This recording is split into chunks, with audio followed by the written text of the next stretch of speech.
Morning Maoist party గుండెకాయని కేంద్ర బలగాలు బద్దలు కొట్టినాయి. కేంద్ర సెంట్రల్ కమిటీ కార్యదర్శి నంబాల కేశవరావుని నిన్న ఎన్కౌంటర్లో హతం చేసినాయి సాయుధ బలగాలు. సో మావోయిస్టు పార్టీకి అత్యంత పెద్ద దెబ్బ ఒక 4-5 దశాబ్దాల తర్వాత జరిగిందంటే అది ఇదే ఘటన. అప్పుడెప్పుడో చారు మజుందార్ కోల్కతాలో ఈ నక్సల్బరీ ఉద్యమాన్ని ప్రారంభించినటువంటి సందర్భంలో ఆయన పోలీసుల అదుపులో ఉండి చనిపోయినటువంటి సందర్భం తర్వాత కేంద్ర కార్యదర్శి చనిపోవడం ఫస్ట్ టైం. అది ఎన్కౌంటర్లో చనిపోవడం. సరే, వివిధ కారణాలతోని అనారోగ్యంతో చనిపోయిన వాళ్ళు ఉన్నారు. కానీ మొట్టమొదటిసారిగా నంబాల కేశవులు ఎవరైతే ఉన్నారో ఆయనని అంటే ఆయన దగ్గరికి పోవాలంటే 3 అంచెల భద్రత ఉంటుంది. 3 అంచెల భద్రత ఉండేటువంటి భద్రతా వలయాన్ని ఛేదించుకొని బలగాలు నంబాల కేశవ్ను చంపేయడం జరిగింది. ఆయన మావోయిస్టు పార్టీలో అత్యంత సుప్రీంగా ఆయన ఏది చెప్తే అదే. అటువంటి గుండెకాయ మీద కేంద్ర బలగాలు కాల్చినాయి. అయితే ఇదే అంశం నంబాల కేశవులు ఎంత పవర్ఫుల్లో నరేంద్ర మోడీ గారు నిన్న ట్వీట్ చేసినటువంటి అంశం కానీ, అటు అమిత్ షా గారు ట్వీట్ చేసినటువంటి అంశం కానీ చూస్తే మనకు అర్థమవుతుంది. ఆపరేషన్ కగార్ పేరుతో 2026 మార్చి 31 కల్లా మావోయిస్టు పార్టీని అసలు మూలాలే లేకుండా ఖతం చేస్తామనేటువంటి బలమైన టార్గెట్తో కేంద్ర ప్రభుత్వం, మరీ ముఖ్యంగా కేంద్ర హోంమంత్రిత్వ శాఖ ప్రకటనలు కూడా చేసింది. మరి ఈ సందర్భంలో మావోయిస్టు పార్టీ ఇక గతమేనా? మావోయిస్టు పార్టీ ఏం చేయబోతా ఉంది?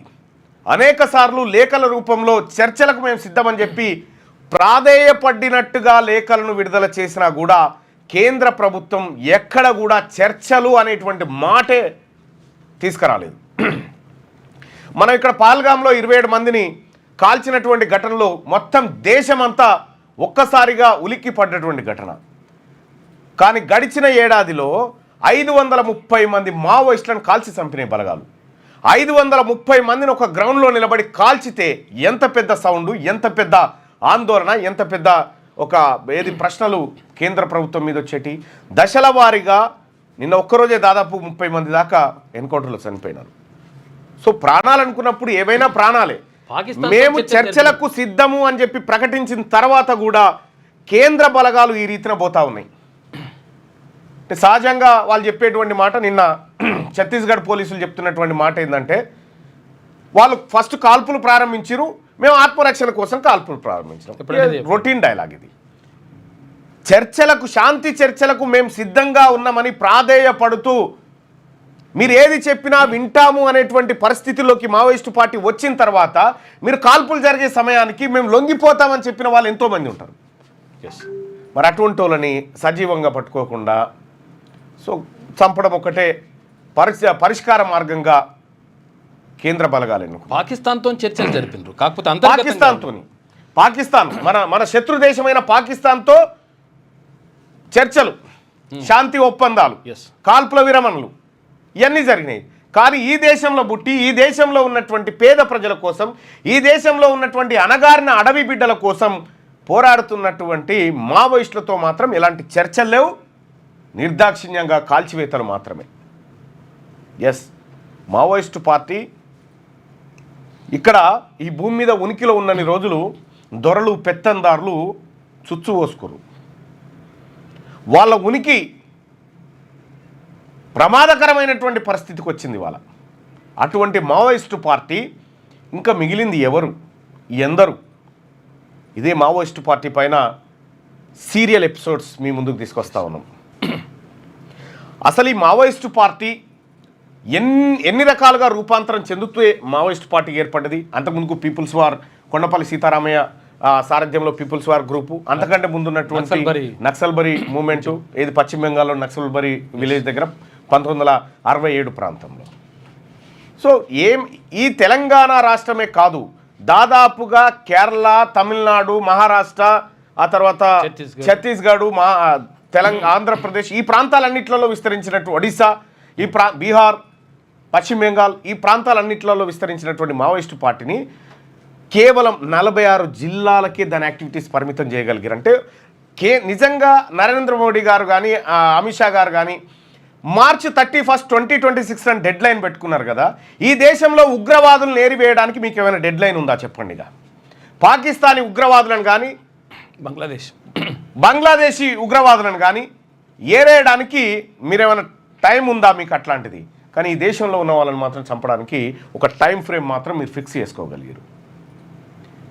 వాళ్ళు నిజంగా అదే పందాలో పోయి ప్రాణ నష్టాలు చేస్తూ ఉన్నారు, ప్రభుత్వానికి ఇబ్బంది కలిగిస్తూ ఉన్నారు అన్నప్పుడు మీరు దిగొచ్చు. కానీ శాంతి చర్చల కోసం వాళ్ళు 4-5 లెటర్లు రాసి అడుక్కున్నారు. వాళ్ళు మాతో చర్చించండి, చర్చిస్తే పరిస్థితులు ఎట్లా ఉండేదేమో. చరిత్రలో ఎప్పుడు కూడా ప్రతిదీ చర్చల ద్వారానే సాధ్యమవుతుంది. ఇది పివి నరసింహారావు గారు చెప్పినటువంటి మాట. చర్చల ద్వారానే సాధ్యమవుతుంది అనేటువంటి మాట పివి నరసింహారావు గారు చెప్పిండు. సో దాన్ని వీళ్ళు ఆచరిస్తున్నట్టుగా కనిపించట్లేదు కేంద్ర ప్రభుత్వం. సో ఇక్కడ మావోయిస్టుల ఏరివేత, సో దాంట్లో అనేక మంది జవాన్లు కూడా గాయపడ్డారు. ఎవరికి నష్టం కాకుండా ఒక చర్చలు చేయొచ్చు కదా, ఎందుకు చేయట్లేదు కేంద్ర ప్రభుత్వం? అంటే ఇంకొకటి అర్బన్ నక్సలైట్లు అనేటువంటి కొత్త పదాలను తీసుకొచ్చి అర్బన్ ఏరియాలో ఉన్నటువంటి వాళ్ళని అనేక రకాలుగా వాళ్ళని కూడా వాళ్ళ జీవితాల ముగింపుకు కార్యాచరణ రూపొందించారు. సో ఇక్కడ జరుగుతున్న నరమేధం ఈ దేశంలో ఒకే ఒక ఏడాది, అంతకంటే ముందు యూపీఏ గవర్నమెంట్ ఉన్నప్పుడు ఆపరేషన్ గ్రీన్ హంట్ అని పెట్టింది. ఆపరేషన్ గ్రీన్ హంట్ అని పెట్టిన తర్వాత అప్పుడు ఏడాదికి 80 మంది చొప్పున నక్సలైట్లు చనిపోయేవాళ్ళు. రిక్రూట్మెంట్ కూడా అట్లే ఉండే. ఇప్పుడు ఒకే ఏడాదిలో 530 మంది మావోయిస్టులను కాల్చి చంపింది ఈ ప్రభుత్వం. ఒకేసారి 500 వీళ్ళకి వాళ్ళ జాడెక్కడుందో తెలుసు, వాళ్ళని ఎప్పుడు చంపాలో తెలుసు, ఏ రోజు ఎంతమందిని చంపాలో కూడా తెలుసు. 530 మందిని ఒకేసారి చంపితే ప్రపంచమంతా పైకి లేచి చూస్తుంది కదా ఏంది ఘోరమని. కాబట్టి దశల వారీగా విడతల వారీగా ఈఎంఐల పద్ధతిలో చంపుకుంటూ వస్తూ ఉంది కేంద్ర ప్రభుత్వం. ఈ ప్రజల ఒపీనియన్ కలెక్ట్ చేద్దాం. మన దేశంలో మావోయిస్టులు ఉండాలా వద్దా? మీ ఒపీనియన్ తెలియజేయండి. అంటే హింసను ప్రేరేపిస్తున్నామని కాదు ఇక్కడ, కాకపోతే ఏంటంటే అటువంటి వ్యవస్థ ఉండాలా వద్దా అనేది.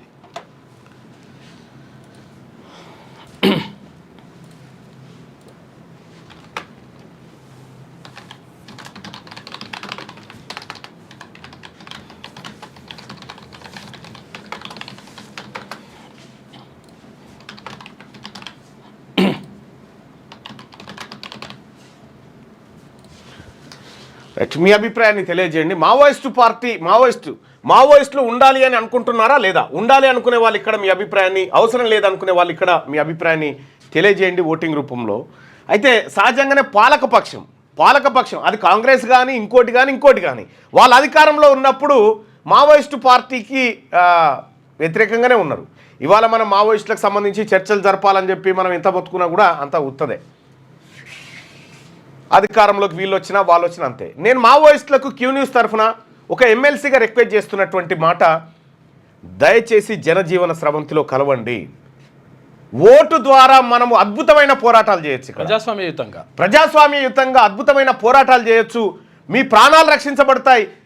అక్కడికి పోయినట్టు ఇప్పుడు నంబాల కేశవులు ఎంటెక్, ఇక్కడ వరంగల్లో ఎంటెక్ డిస్కంటిన్యూ, బీటెక్ చేసిండు. ఏ చీఫ్ ఇంజనీర్ అవుతుండేనో ఈ పాటికి. రాడికల్ స్టూడెంట్ యూనియన్ నుంచి ఆర్ఎస్యూ నుంచి అటు వెళ్ళిపోయాడు. నిజంగా ఆ రీజనల్ ఇంజనీరింగ్ కాలేజ్ ఉందిగా, ఆర్ఎస్సి కాలేజ్ పేరు మీద ఒక సినిమా తీయొచ్చు. ఎంతమందిని ఉత్పత్తి చేసిందో, ఎంతమంది మావోయిస్టులను ఉత్పత్తి చేసిందో, ఎంతమంది, అదొక కర్మాగారం లెక్క తయారైపోయింది ఆ ఆర్ఎస్సి కాలేజు. దాని మీద ఒక స్పెషల్ స్టోరీ చేద్దాం. రైట్, ప్రజల ఒపీనియన్ ఒకసారి తెలుసుకునే ప్రయత్నం చేస్తూ ఉన్నాం.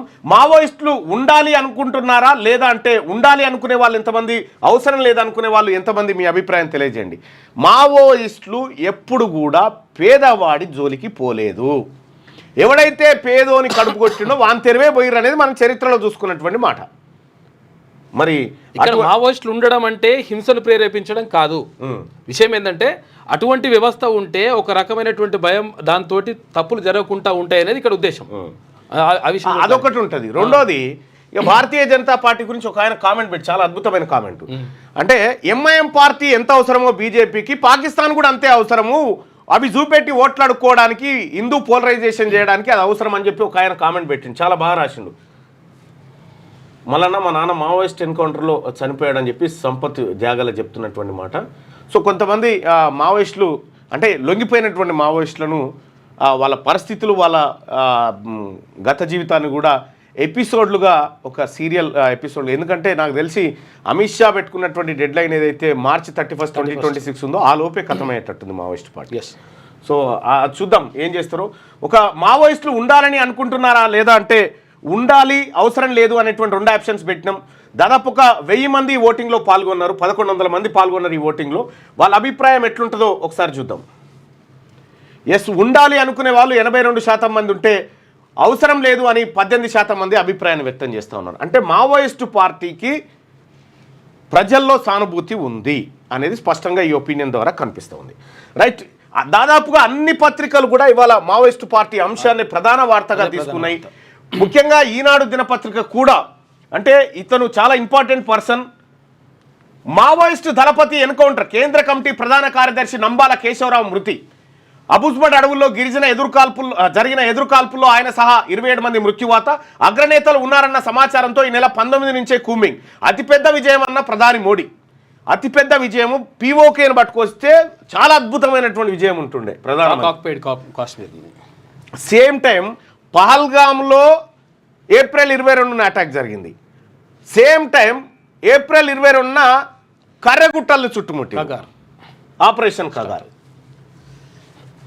భారత విప్లవోద్యమ చరిత్రలో ఒక అధ్యాయం ముగిసింది. మావోయిస్టు కేంద్ర కమిటీ ప్రధాన కార్యదర్శి నంబాల కేశవరావు అలియాస్ బస్వరాజ్ ఎదురుకాల్పుల్లో హతమయ్యారు. 4.5 దశాబ్దాలకు పైగా నక్సల్స్ ఉద్యమంలో కొనసాగి చివరకు ఛత్తీస్గఢ్ రాష్ట్రం నారాయణపూర్ జిల్లాలోని అబుజ్బడ్ అడవుల్లో బుధవారం జరిగిన ఎన్కౌంటర్లో అసూలు బాశారు. ఈ స్థాయి నేత ఎన్కౌంటర్లో మరణించడం ఇదే తొలిసారి. ఈ ఘటనలో మొత్తం 27 మంది మావోయిస్టులు ఓ జవాన్ మృతి చెందారు.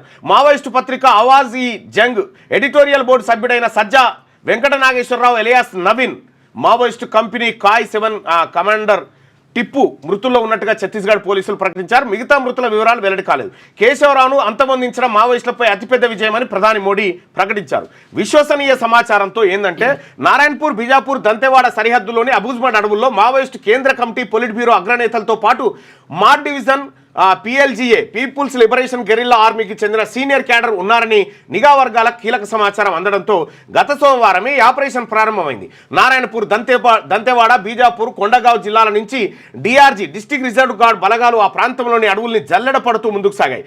అక్కడి భౌగోళిక పరిస్థితులు క్లిష్టంగా ఉన్నప్పటికీ కేశవరావు ఉన్నారనే విశ్వసనీయ సమాచారంతో సవాళ్లను ఎదుర్కొంటూ ఆపరేషన్ కొనసాగించాయి. బుధవారం ఉదయం సమయంలో ఓర్చా పోలీస్ స్టేషన్ పరిధి జాట్లూర్ అటవీ ప్రాంతంలో బలగాలకు మావోయిస్టులు తారసపడడంతో గంటల పాటు ఎదురుకాల్పులు కొనసాగాయి.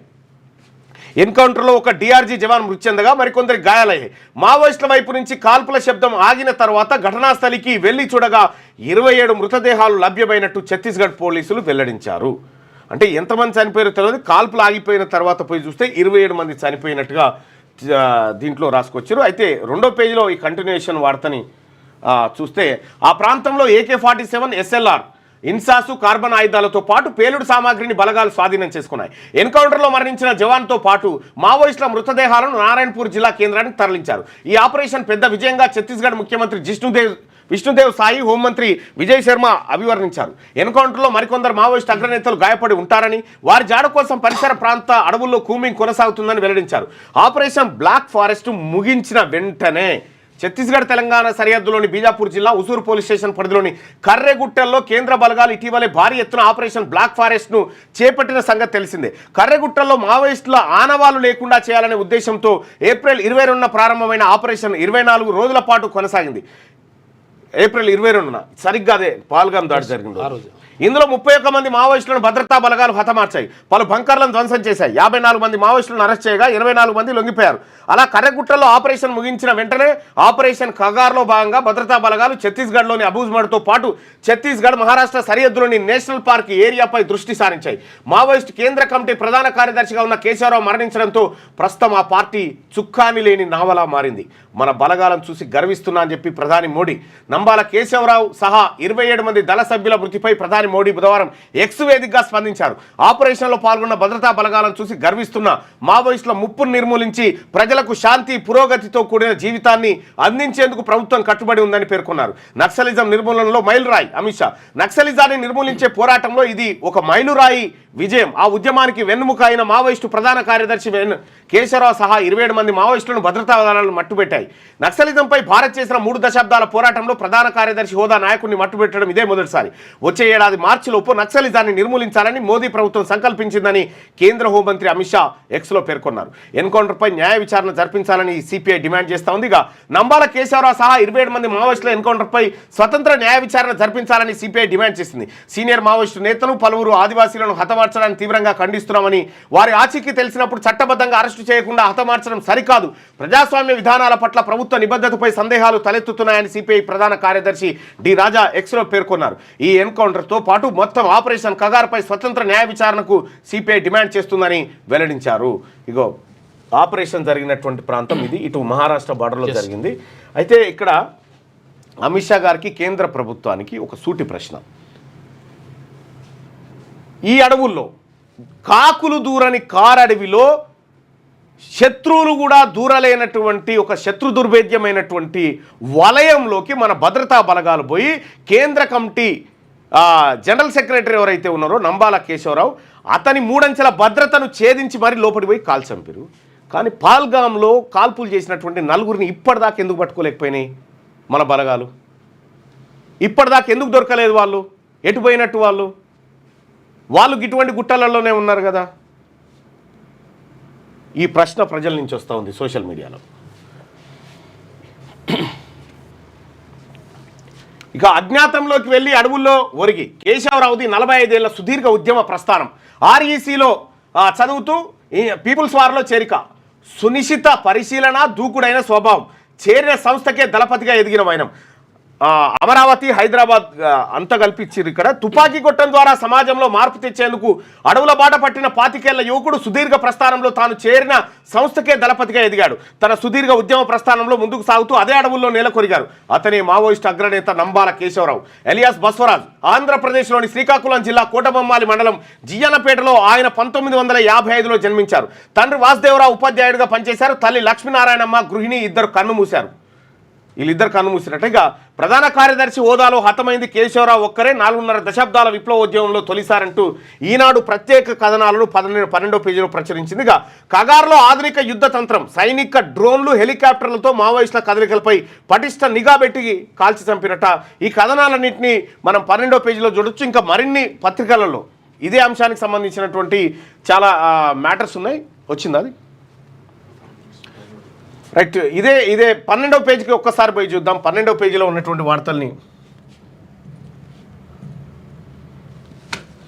రైట్. ఇక అజ్ఞాతంలోకి వెళ్ళి అడవుల్లోకి ఒరిగి ఆయన సోదరుడు, 2 అక్కా చెల్లెలు ఉన్నారు. కేశవరావు ప్రాథమిక విద్యా స్వగ్రామంలో 10వ తరగతి వరకు నౌపాడలో చదివారు. టెక్కలి ప్రభుత్వ పాఠశాలలో ఇంటర్ పూర్తి చేశారు. ప్రభుత్వ కళాశాలలో డిగ్రీలో BA మొదటి సంవత్సరం చదివాక వరంగల్ RECలో బీటెక్ ఇంజనీరింగ్ సీట్ రావడంతో వెళ్ళారు. జైలు నుంచి విడుదలై అజ్ఞాతంలోకి వెళ్ళిపోయాడు. RECలో చదివే సమయంలో Keshava Rao radical students union RSU కార్యకలాపాల్లో చురుగ్గా పాల్గొనేవారు. అప్పట్లో RSU ABVPల మధ్య తీవ్ర ఘర్షణలు జరిగేది. వీటిలో బీటెక్ విద్యార్థి జాన్ హత్యకు గురయ్యారు. ఈ ఘటనతో కేశవరావుపై హత్య కేసు నమోదవడంతో పోలీసులు అరెస్టు చేసి జైలుకు తరలించారు. అతనిపై నమోదైన తొలి కేసు ఇదే. 1980లో బెయిల్పై విడుదలైన కేశవరావు వెంటనే అజ్ఞాతంలోకి వెళ్లారు.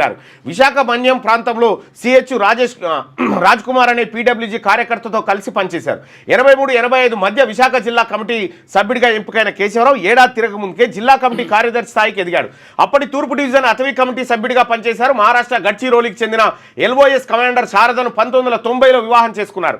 తర్వాత 2010లో ఆమె ఆత్మహత్య చేసుకున్నట్టుగా తెలుస్తా ఉంది.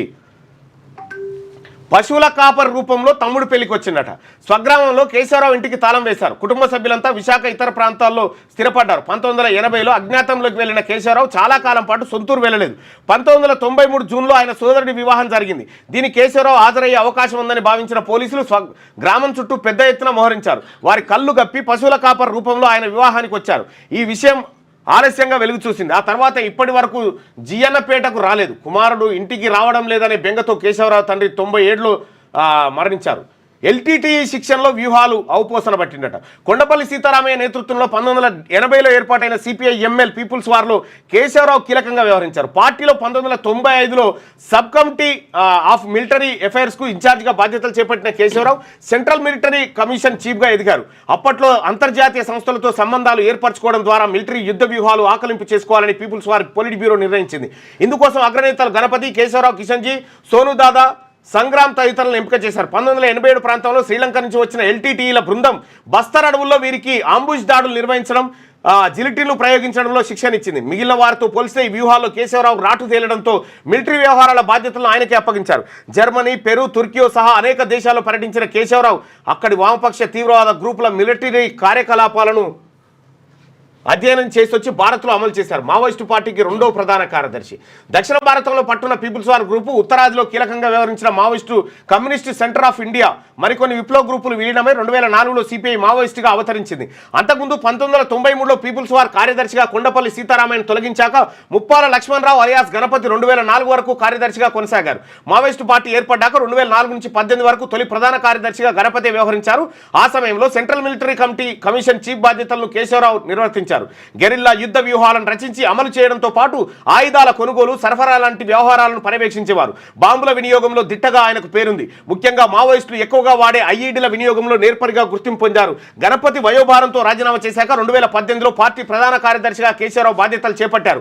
మావోయిస్టు పార్టీ ఆవిర్భావం తర్వాత దానికి రెండో ప్రధాన కార్యదర్శి ఆయనే. ఇంతకుముందు పార్టీ కేంద్ర కమిటీ సభ్యుడిగా, పొలిట్ బ్యూరో సభ్యుడిగా కూడా పనిచేశారు. 2.02 కోట్ల రివార్డు నంబాల కేశవరావు మీద ఉంది. తెలుగు రాష్ట్రాల్లోని సీలేరు, చింతపల్లి, కేడిపేట, పర్వతగిరి, జీకే వీధి, మందస, కొయ్యూరు, బత్తిలి, తిరుమల తదితర ఠాణాల్లో ఆయనపై 16కు పైగా కేసులున్నాయి. దేశవ్యాప్తంగా చూస్తే ఈ కేసుల సంఖ్య లెక్కకు మించి. జాతీయ దర్యాప్తు సంస్థ ఎన్ఐఏకు సైతం మోస్ట్ వాంటెడ్గా ఉన్న కేశవరావుపై ఎన్ఐఏతో పాటు ఆంధ్రప్రదేశ్, తెలంగాణ, ఛత్తీస్గఢ్, జార్ఖండ్ తదితర రాష్ట్రాల ప్రభుత్వాలు రివార్డులను ప్రకటించాయి. Maoist party central military commission కార్యదర్శి హోదాలో పలు కీలక మిలిటరీ ఆపరేషన్లు నిర్వహించిన నేపథ్యంలో ఆయనపై రివార్డులు పెరుగుతూ పోయాయి. అలా బుధవారం మరణించే నాటికి ఆయనపై 2,02,00,000 రివార్డు ఉండడం గమనార్హం. ఎన్నో మారు పేర్లు. సొంత పేరు నంబాల కేశవరావు అయినప్పటికీ ఆయన బసవరాజు, గంగన్న, ప్రకాష్, కృష్ణ, విజయ్, ఉమేష్, కేశవ్, మళ్ళా ఉమేష్ 2 సార్లు రాశారు ఉమేష్, బిఆర్, ఆ తర్వాత దారపు నరసింహారెడ్డి, నరసింహ అనే పేర్లతో ఆయన కొనసాగిందట. ఇక చంద్రబాబుపై బాంబు దాడి మొదలు బలిమేల ఘటన వరకు నంబాల కేశవరావు పాత్రని ఇక్కడ చూడొచ్చు. ఈనాడు దినపత్రిక రాసుకొచ్చింది. తిరుమల శ్రీవారిని దర్శించుకునేందుకు 2003 అక్టోబర్ 1న వెళ్తున్న నాటి సీఎం చంద్రబాబుపై అలిపిరి వద్ద క్లైమర్మెన్స్తో దాడికి పాల్పడిన ఘటనకు సూత్రధారి కేశవరావే. కూంబింగ్ ఆపరేషన్ చేపట్టి బలిమేల రిజర్వాయర్ మీదుగా లాంచీలో తిరిగి ప్రయాణమై వస్తున్న గ్రేవ్ హ్యాండ్స్ కమాండోలపై 2008 జూన్ 28న మావోయిస్టులు దాడి చేశారు. ఈ ఘటనలో 36 మంది కమాండోలు మృతి చెందారు. ఈ దాడి వ్యూహరచన, అమలు బాధ్యతలన్నీ కేశవరావే చూశారు. మావోయిస్టుల చరిత్రలో అతిపెద్ద ఘటనగా చింతల్నార్ దాడి ఘటనను చెప్తారు. బసవరాజ్ మార్గదర్శకత్వంలో 2010 ఏప్రిల్లో దంతెవాడ జిల్లా చింతల్నార్లో జరిగిన దాడిలో ఏకంగా 76 మంది సిఆర్పిఎఫ్ జవాన్లు చనిపోయారు. 2018 సెప్టెంబర్లో అప్పటి అరకు ఎమ్మెల్యే కిడారి సర్వేశ్వరరావు మొన్న అయింది. ఇది మాజీ ఎమ్మెల్యే సివేరి సోమును హతమార్చిన ఘటన వెనుక ఉన్నది కేశవరావే. మావోయిస్టులకు వ్యతిరేకంగా సల్వాజుడంను సృష్టించిన కాంగ్రెస్ నేత మహేంద్ర కర్మను ఛత్తీస్గఢ్లోని జీరంగట్టిలో దాడి చేసి అందబంధించారు. అప్పుడు 27 మందిని మందు పాత్రతో పేల్చడంతో పాటు కాల్చి చంపారు. దీనికి కేశవరావు వ్యూహకర్తగా చెప్తారు. ఇక నా బతుకు నేను బతుకుతా, ప్రజాసేవ చేస్తా. కేశవరావు కబడ్డీ ఎక్కువగా ఆడేవారు. వ్యవసాయంపై అభిమానం చూపేవారు. పాఠశాల నుంచి వచ్చాక వ్యవసాయ బావులు నుంచి నీరు తోడేవాళ్ళం. జీయన్నపేట నుంచి కోటబొమ్మాలి సినిమా హాలుకు నడుచుకుని వెళ్ళేవాళ్ళం. తండ్రి ఉద్యోగం చేయాలని సూచించినా ప్రజాసేవ చేస్తానని, నా బతుకు నేను బతుకుతానని చెప్పి వెళ్ళిపోయాడు అంటూ అటవీ శాఖ విశ్రాంత ఉద్యోగి కేశవరావు స్నేహితుడు కూన రమణయ్య తెలిపారు. ఇప్పటికీ పోలీసులకు చిక్కని దళపతి ఫోటో. మావోయిస్టు పార్టీ అగ్రనేతది సాధారణంగా రహస్య జీవితమే. 1980 దశకంలో పీపుల్స్ వార్ పార్టీలోకి అడుగుపెట్టిన తర్వాత చాలామంది అగ్రనేతల ఫోటోలు బయటికి రాలేదు. సెల్ ఫోన్లు అందుబాటులోకి వచ్చాక పార్టీ క్యాడర్ వద్ద ఉన్న సెల్ ఫోన్లో తీసిన ఫోటోలను నిఘా వర్గాలు సేకరిస్తూ ఉండేవి. మావోయిస్టులు లొంగిపోయిన సందర్భాల్లోనూ అవి బహిర్గతమయ్యాయి. మావోయిస్టు పార్టీ చీఫ్గా ఉన్న గణపతి ఫోటో సైతం పుష్కర కాలం క్రితం ప్రచురితమైంది. కేశవరావు తాజా చిత్రం మాత్రం ఆయన మరణించే వరకు బహిర్గతం కాలేదు. మావోయిస్టు నేతలు సెల్ ఫోన్లలో ఫోటోలు తీసుకోవడాన్ని ఆయన తీవ్రంగా వ్యతిరేకించేవారని నిఘా వర్గాలు వెల్లడించాయి. అసలు మావోయిస్టు పార్టీ భవిష్యత్ ఏంది?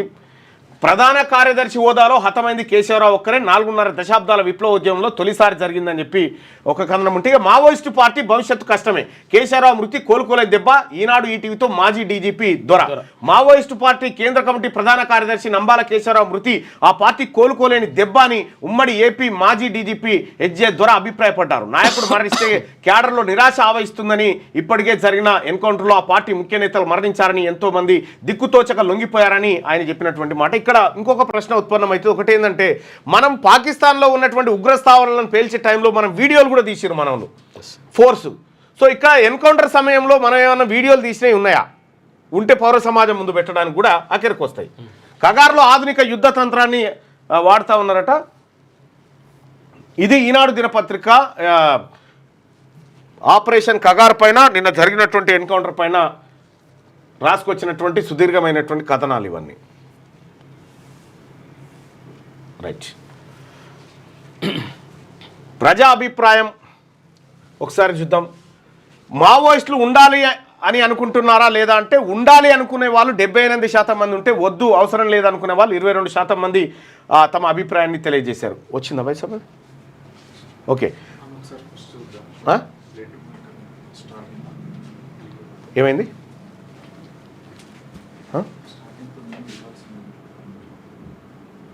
మూవీ ట్రైలర్ కదా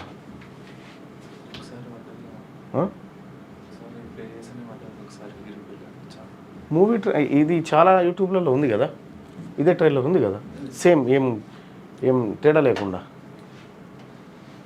అంటే ఈ బ్లడ్ అట్లాంటిది ఓకే అది ఏం కాదు నాకు తెలిసిన కాడికి ఓకే రైట్ ఇప్పుడు ఒక మూవీ గురించి మాట్లాడాలి నిన్న మేమందరం కలిసి ఒక మూవీకి వెళ్ళినాం ఆ మూవీ 23 అనేటువంటి మూవీ సహజంగా మీ అందరికి కూడా తెలుసు నాకు పెద్దగా సినిమాల మీద ప్రేమ ఉండదు సినిమాలకు పెద్దగా బోను కూడా ఒక 23 అనేటువంటి సినిమా మల్లేశం సినిమా తీసినటువంటి డైరెక్టర్ ఉన్నాడు కదా రాజ్ రాచకొండ ఆయన తీసినటువంటి సినిమా సో నేను వాట్సాప్లో నాకు ఒక చిన్న పోస్ట్ వచ్చింది అంటే ఎవరో పంపించింది అంటే ఒక సినిమా సెన్సార్ బోర్డులో కూడా కులం ఎట్లా పనిచేస్తుంది అనేటువంటిది ఒక ఆయన రాసుకొచ్చింది దాంట్లో 23 అనేటువంటి సినిమా ఇటీవల కాలంలో ఇక అంతకు మించిన సినిమా లేదనుకుంటున్నాను నేనైతే నిజంగా లైవ్ చూస్తున్నటువంటి మిత్రులారా 23 అనేటువంటి సినిమా చూసిన వాళ్ళు ఉన్నారా ఎవరన్నా ఒకసారి ఉంటే కామెంట్ చేయండి 23 ఆ మూవీ ఒకసారి దాని poster no no no no చూడలేదు ఇంకా ఎవరైనా చూసిన వాళ్ళు చూసా అని చెప్పి ఎస్సీసీ టెక్ చేస్తున్నటువంటి మాట సినిమా చూసినటువంటి వాళ్ళు ఎలా ఉందో చెప్పండి ఒకరిద్దరు ఎంతమంది చూసిరో కానీ సినిమా చూసినటువంటి వాళ్ళు జస్ట్ కామెంట్ చేయండి ఆ సినిమా పైన మీ అభిప్రాయాన్ని ఎలా ఉంది అనేది ఆ కామెంట్ చేయండి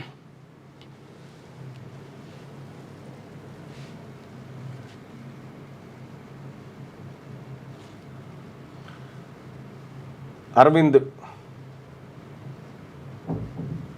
చూసిరా ఈ సినిమా ఒక ఆయన అంటుండు ఆ పేరు కూడా నేమ్ కూడా వినలేదంటుండు నేము కూడా విననియరు వీళ్ళు అంత పెద్ద కుట్ర చూసిరు చండూరు మారణ హోమం చెప్తున్నారు చూసా బాగుంది అన్న అని చెప్పి మహి యాదవ్ అంటా ఉన్నాడు ప్రెగ్నెన్సీ రిలేటెడ్ అని చెప్పి ఒక ఆయన అంటా ఉన్నాడు అంటే వాళ్ళకి ఇంకా మళ్ళీ చూడాలి అవగాహన ఉంటే అది బ్లాక్ బస్టర్ మూవీ అని చెప్పానంటా ఉన్నాడు ఒక్కసారి నేను ఈ మార్నింగ్ న్యూస్ నుంచి చెప్తా ఉన్నా ఆ సినిమాకి పోయి కనీసం మీరు కళ్ళల్లోకి నీళ్లు రాకుండా బయటికి రారు చూద్దాం ఆ మూవీకి వెళ్ళి మీ కళ్ళు చెమ్మగిల్లకపోతే ఒక మాతృదేవోభవ ఒక జై భీము ఒక రక్త చరిత్ర ఇట్లా ఒక 10 అద్భుతమైన సినిమాలు కలిపితే ఆ 23 మూవీ ఆ మూవీ గురించి ఒక రివ్యూ వచ్చిన తర్వాత ఒక పోస్ట్ చూసిన తర్వాత నేను చాలా రోజుల నుంచి అది ఏంది ఎందుకు చేస్తూ ఉన్నారు ఏం జరుగుతూ ఉంది, సెన్సార్ బోర్డు ఎందుకు ఆ మూవీని అంత సీరియస్గా తీసుకొని అందులో ఉన్నటువంటి అత్యంత కీలకమైనటువంటి పాయింట్ల మీద ఎట్లా సెన్సార్షిప్ చేయాలనుకుంది, ఎవరెవరు జరిగారో, అసలు ఆ మూవీ ఎందుకు ఒక సెన్సార్ బోర్డును భయపెట్టింది. ఆ మూవీ చూసిన తర్వాత నేను లిటరల్గా చెప్తా ఉన్నా, నిన్న ఆ మూవీకి సంబంధించిన మేము పోయి కూర్చున్నాము, మన వీడియో ఉందా మనం పోయింది, మేము పోయినటువంటి ఆ మూవీకి సంబంధించినటువంటి రాత్రి ఆ మూవీ చూసిన తర్వాత ఆ మూవీలో ఒక సీను నిజంగా వాస్తవానికైతే నాది చాలా కఠినంగా ఉండేటువంటి హృదయం, నాది చాలా కఠినంగా ఎంతటి పరిస్థితినైనా ఎదుర్కొనేటువంటి హృదయం నా దగ్గర నాది. అక్కడ ఒక సీన్ వచ్చేటప్పుడు నేను అది చూడలేక సెల్ ఫోన్ చేతిలో పట్టుకున్నటువంటి పరిస్థితి, అది చూడలేక. అంటే ఒక్కొక్క సీను అసలు మామూలు సీన్ కాదు, అది ఎంత అద్భుతమైన సినిమా అంటే నేను ఇప్పటి వరకు ఒక 10-11 సినిమాలు మూవీకి పోయి థియేటర్ పోయి చూసుంటా. నేను చూసినటువంటి సినిమాలలో జైబీమే టాప్ అనుకున్నా, కానీ దాన్ని మించినటువంటి సినిమా ఈ ఘటన. ప్రజెంటు మిమ్మల్ని ఒక క్వశ్చన్తో బయటికి పంపిస్తుంది, అసలు వాళ్ళు ఎక్కడున్నారు ఇప్పుడు అనేటువంటి ఒక ప్రశ్న. సో నిజంగా సూపర్ హిట్ మూవీ. ఒక్కసారి పోయి చూడండి, ఒక్కసారి పోయి 23 అనేటువంటి మూవీని చూడండి. ఆ మూవీ మామూలు మూవీ కాదు. సుదర్శన్ కూడా వచ్చింది కదా, సుదర్శన్ నిజంగా నువ్వు నేను కో యాంకర్స్ ఇవన్నీ పక్కకు పెట్టు. ఆ మూవీ చూసిన సందర్భంలో ఎన్నిసార్లు నీ కళ్ళల్లో నీళ్లు తిరిగినాయి? చాలా బాగా అనిపించింది యాక్చువల్గా జరుగుతున్న సంఘటనలు, ఒక్కొక్క సీన్ ఒక్కొక్క చాలా బాగా. Movie name 23. ఒకసారి ఆ 20 వీలైతే ఫ్యామిలీతో వెళ్ళండి, పిల్లలతో వెళ్ళండి. పెళ్ళి కాకుండానే ఒక అమ్మాయి గర్భం దాలిస్తే ఈ సమాజం ఎన్ని రకాలుగా అంటది. ఆ అమ్మాయి తీసుకున్న డిసిషన్స్ చాలా అద్భుతం.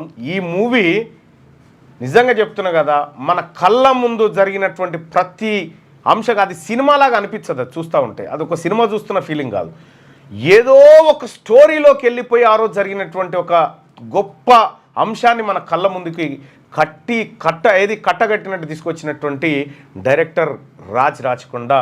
నేనే పిలిచిన, ఒక్కసారి రాబయ్యా మా స్టూడియోకి అని చెప్పిన. ఆ సినిమా చూసిన తర్వాత నా మిత్రుడు సోమేష్ ద్వారా చాలా అద్భుతమైన ఒక శాలువా తీసుకురాడా, చాలా అద్భుతమైనటువంటి మూవీ. నేను నా మిత్రుడు సోమేష్ని నేనే అడిగిన మీ నెంబర్ పంపించమని. అయితే అది సినిమా చాలామంది కమర్షియల్గా తీయాలనుకుంటారు, డబ్బులు సంపాదించాలనుకుంటారు, కానీ మీరేదో దానికోసం చేసినట్టుగా కనిపించలేదు ఆ సినిమాలో. అసలు ఏంది మీ ఇంటెన్షన్? ఆ సినిమా ద్వారా ఏం చెప్పాలనుకున్నారు సార్? ఇది 90s ఇన్సిడెంట్స్ పెట్టుకున్నా సార్. 91, 93, 97, 93 మూవీ మొత్తం మెజారిటీ మూవీ సార్. ఇప్పుడు నార్మల్ ప్రేక్షకులకి ఎవరికైతే ఇంత డెప్త్లో తెలియదో వాళ్ళకి ఒక లవ్ స్టోరీ సార్ అది. అచ్చా. బట్ ఫస్ట్ ఆఫ్ ఆల్ మా క్యూనియస్ తరఫున మీకు ఒక చిన్న ఆత్మీయ, ఎందుకంటే మీ మూవీ చూసి నేను సహజంగా మూవీల గురించి పెద్దగా మాట్లాడను, మూవీల తెరువు పెద్దగా పోను సార్, కానీ అది చూసిన తర్వాత నిజంగా మీ మీ మీ మీ ప్రతిభ, నేను రాత్రి వాట్సాప్ స్టేటస్ కూడా పెట్టుకున్నా. సినిమా అయిపోయిన తర్వాత ఇట్లే పేర్లు పడతా ఉన్నాయి, పేర్లు పడ్డ తర్వాత కూడా ఎండు పేరు వచ్చేదాకా అట్లే కూర్చోబెట్టింది సినిమా. అంటే అసలు నిజంగా అదొక అద్భుతమైనటువంటి యథార్థ గాథను. చాలామంది ఇప్పుడు అనుకుంటారు, అరే మేము 80, 90లో పుట్టినటువంటి వాళ్ళం లక్కీరా, ఆ రోజుల్లో ఇట్లుండేది, ఈ రోజుల్లో ఇట్లుండేది. ఆ సినిమా కూడా ఆ చర్చ తీసుకొచ్చింది. అసలు దీని ద్వారా మీరు ఏం చెప్పాలనుకున్నారు సమాజానికి? సార్ మెయిన్గా ఏంటంటే ఈ 90s ఇన్సిడెంట్స్లో 93ది వాళ్ళిద్దరు పరిస్థితుల వల్ల బస్సు దొంగతనం చేద్దామని పోయిండ్రు సార్. సో బస్సు దొంగతనం చేయడం పెద్ద నేరం. దాంట్లో తెలిసి చేసినా తెలియక చేసినా 23 మంది దాంట్లో చనిపోయినరు. ఎందుకంటే పెట్రోల్ తీసుకొని వెళ్ళిండ్రు. అప్పుడే ఇక్కడ సెన్సార్ లేదు, మీరు ఓపెన్గా మాట్లాడచ్చు. సో సార్ అది చాలా పెద్ద తప్పు, పెద్ద శిక్ష పడాలి. కానీ 91లో 2 సంవత్సరాల ముందు తెలిసి ఇంటెన్షనల్గా పోయి మ్యాసక్కర్ చేసినప్పుడు వాళ్ళకి క్లియర్గా తెలుసు సార్. రీజన్స్ ఏమైనా కానీ సార్, సినిమా థియేటర్లో కొట్లాట అవుతుంది, ఏదో ఒకటి అవుతుంది, కానీ తెలుసు. 97లో చంపాలి అని అనుకున్నప్పుడు జర్నలిస్టులు చనిపోయినారు. వాళ్ళకి చంపినప్పుడు 30-40 మంది చనిపోతారని క్లియర్గా తెలుసు. బాంబ్ బ్లాస్ట్లో తెలిసి చేసిండ్రు. సో ఈ రెండిట్లలో లోవర్ కోర్ట్ లైఫ్ వేసినా కూడా ఐదర్ తప్పించుకున్నారు, లేకపోతే గవర్నమెంట్ సత్ప్రవర్తన జియో ఇచ్చింది సార్. కాకపోతే వీళ్ళు ఇంకా జైల్లోనే ఉన్నారు. వీళ్ళకి శిక్ష పడాలి, కానీ ఆ 2 కేసులలో ఇంకా ఐదర్ సేమ్ పడాలి, ఎక్కువ పడాలి ఇంకా, ఎందుకంటే ఇంటెన్షన్ అని. సో ఇది క్లియర్గా అంటే దీన్ని ఏమి షుగర్ కోట్ చేయకుండా డబ్బు, కులం, అధికారం ఈ 3 ఉంటే 3లో ఒకటి ఉన్నా తప్పించుకునే ఛాన్సెస్ ఎక్కువ ఉంటాయి, లేకపోతే కష్టమవుతుంది అని. ఇక 3 ఉంటే ఇక డెడ్లీ కాంబినేషన్ అది. అంటే ఇక్కడ ఒక కోఇన్సిడెన్స్ లాగా అనిపిస్తూ ఉంది మావోయిస్ట్ పార్టీకి సంబంధించి. అప్పుడు మావోయిస్ట్ పార్టీ ఎందుకు అవసరం పడ్డది ప్రజలకు అనడానికి ఇవి సరిపోతేమో ఈ సాక్ష్యాలు. కరెక్ట్ సార్, కానీ నేనేమంటున్నా సార్, 90s ఇన్సిడెంట్స్ చెప్పినా కూడా అది ఈ రోజు కూడా వర్తిస్తుంది. సేమ్ డే ఇప్పుడు ఒక జర్నలిస్ట్కి 24 అవర్స్లో బెయిల్ వస్తున్నా సార్, ఒకరికి 2 సంవత్సరాలలో వస్తుంది. ఈ లా సేమ్, కాన్స్టిట్యూషన్ సేమ్. ఒకసారి సుప్రీంకోర్టు అంటది. ఎగ్జాంపుల్ చెప్పాను బెస్ట్. నేను సుదర్శన్ ఇక్కడే న్యూస్ చేసుకుంటున్నాం. అప్పటి గవర్నమెంట్ మా మీద కావాలని హత్యాయత్నం కేసు పెట్టింది, వార్తలు చదువుకునే మా మీద. ఎందుకంటే హత్యాయత్నం లాంటి కేసు పెడితేనే కొన్ని రోజులు జైల్లో ఉండగలుగుతారు అనేది వాళ్ళ intention. So attempt to murder మేము ఎవరు ఇచ్చిన వాళ్ళం కాదు, కొట్టిన వాళ్ళం కాదు. సో పెట్టి లోపటేసిన తర్వాత మేము ఒక 28 రోజుల పాటు జైల్లో ఉన్నాం. అదే వైఎస్ వివేకానందరెడ్డి హత్య కేసులో అవినాష్ రెడ్డికి 307లో ముందస్తు బెయిల్ ఇచ్చేసింది. అంటే న్యాయం అనేది ఒక వర్గానికి ఎట్లా దొరుకుతూ ఉంది, కింది వర్గాలకు ఎట్లా దొరుకుతూ ఉంది. సో ఇక్కడ మీరు కులం అనేటువంటి పదాలు ఎక్కడ వాడలేదా? వాడినాం సార్ క్లియర్గా. అంటే ఇంతే, అంటే కులం, డబ్బు, అధికారం ఉంటే తప్పించుకోవచ్చు అని. ఇప్పుడు యూఎస్లో greatanandhra.com వాళ్ళు రివ్యూలో నెగిటివ్ రాసిన దాంట్లో తప్పలేదు సార్. ఎందుకంటే అంటే నిజంగా నేను ఆ రివ్యూ చూసిన. అదే అంటే ఆ సినిమా 1991-93 ప్రాంతంలో ఒక కులము, డబ్బు, అధికారం, కింది వర్గాల దగ్గర ఉన్నటువంటి పేదరికం మధ్య కనిపించిన వ్యత్యాసం ఏదైతే ఉందో, ఇవాళ 23 సినిమా తెరకెక్కితే చాలామంది ఎవరు సినిమా రివ్యూలు రాసేటువంటి అప్పర్ క్యాస్ట్, పై లెవెల్ వాళ్ళకు అది జీర్ణించుకోలేని పరిస్థితి ఉంది. వాళ్ళు ఎందుకో వాళ్ళు నెగిటివ్గా రాసినప్పుడే నేను అనుకున్నా, అరే ఇది మన సినిమా ఉన్నట్టుందిరా అని చెప్పాను అనుకున్నా. అంటే సెన్సార్ బోర్డు కంటే ఎక్కువ బాధపడతా ఉన్నట్టున్నారు వీళ్ళే. ఇప్పుడు నెగిటివ్ రాయడం అంటే సినిమా గురించి సార్, మీరు కొంచెం ఎమోషనల్గా, కొంచెం హ్యుమానిటీ యాంగిల్లో ఉన్న వాళ్ళకి ఎక్కువ కనెక్ట్ అవుతుంది సార్. ఎందుకంటే ఒక అమ్మాయి మీరు చెప్పినట్టు ప్రెగ్నెన్సీ అప్పుడు ఎట్లుంటుంది, అడాప్షన్కి ఇచ్చేస్తే ఎట్లుంటుంది, ఇవన్నీ ఏంటంటే కొంతమంది ఎక్కువ ఎమోషనల్ ఉంటారు, కొంతమంది కొంచెం జాగ్రత్తగా సీను మాతృదేవో భవ అనేటువంటి ఒక సినిమా అప్పట్లో వచ్చిండే. ఆ సీన్ చూసినప్పుడు ఆ థియేటర్లో టికెట్లతో పాటు కర్చీపులు కూడా ఇచ్చారు, కన్నీళ్ళు తుడుచుకోవడానికి. సేమ్ అది రిపీట్ అయింది. అంటే ఒక ఎంత ఎమోషనల్ కనెక్ట్, నిజంగా హృదయం అని ఎవరికైతే ఉంటుందో 100% కనెక్ట్ అవుతాడు, 100% కనెక్ట్ అవుతాడు. అంత గొప్పగా ఉంది. అంటే కొంచెము ఓపికతో చూడాలి సార్, ఎందుకంటే టైమ్స్ వేరే. 91 జరుగుతుంది, 93 జరుగుతుంది. అంటే ఫస్ట్ హాఫ్ నేను కూడా చూసినా కదా, ఫస్ట్ హాఫ్ చూసినప్పుడు అసలు ఏం చెప్పాలనుకుంటున్నాడు, టైం పడుతుంది సార్, ఎందుకంటే కొత్త యాక్టర్లు. ఫస్ట్ హాఫ్ కదా, ఫస్ట్ హాఫ్ చూసేసరికి చాలా అరే ఏం చెప్పాలనుకుంటున్నా. సెకండ్ హాఫ్ నుంచి మైండ్ బ్లాక్ అయిపోయింది. కొంచెం ఓపిక పట్టాలి అంటే ఆ ఫస్ట్ హాఫ్ వరకు కొంత స్లోగా వెళ్తుంది. సెకండ్ హాఫ్ నుంచి అసలు ఇక మీ శరీరంలో వచ్చే మార్పులు మామూలు మార్పులు కాదు, చాలా అద్భుతంగా ఆ సినిమా కనిపించింది బయట. సో వీళ్ళు మూవీ గురించి నెగిటివ్ పర్వాలేదు సార్, ఎందుకంటే మనం తీసుకోవాలి. ఎందుకంటే ఫిల్మ్ మేకర్స్కి ఫ్రీడమ్ ఆఫ్ ఎక్స్ప్రెషన్ ఎట్లనో రివ్యూయర్స్కి కూడా ఉండాలి. రాజ్భాయ్ సార్, మేము రివ్యూలు చేసేటోళ్ళం కాదు, రేటింగ్లు ఇచ్చేటోళ్ళం కాదు.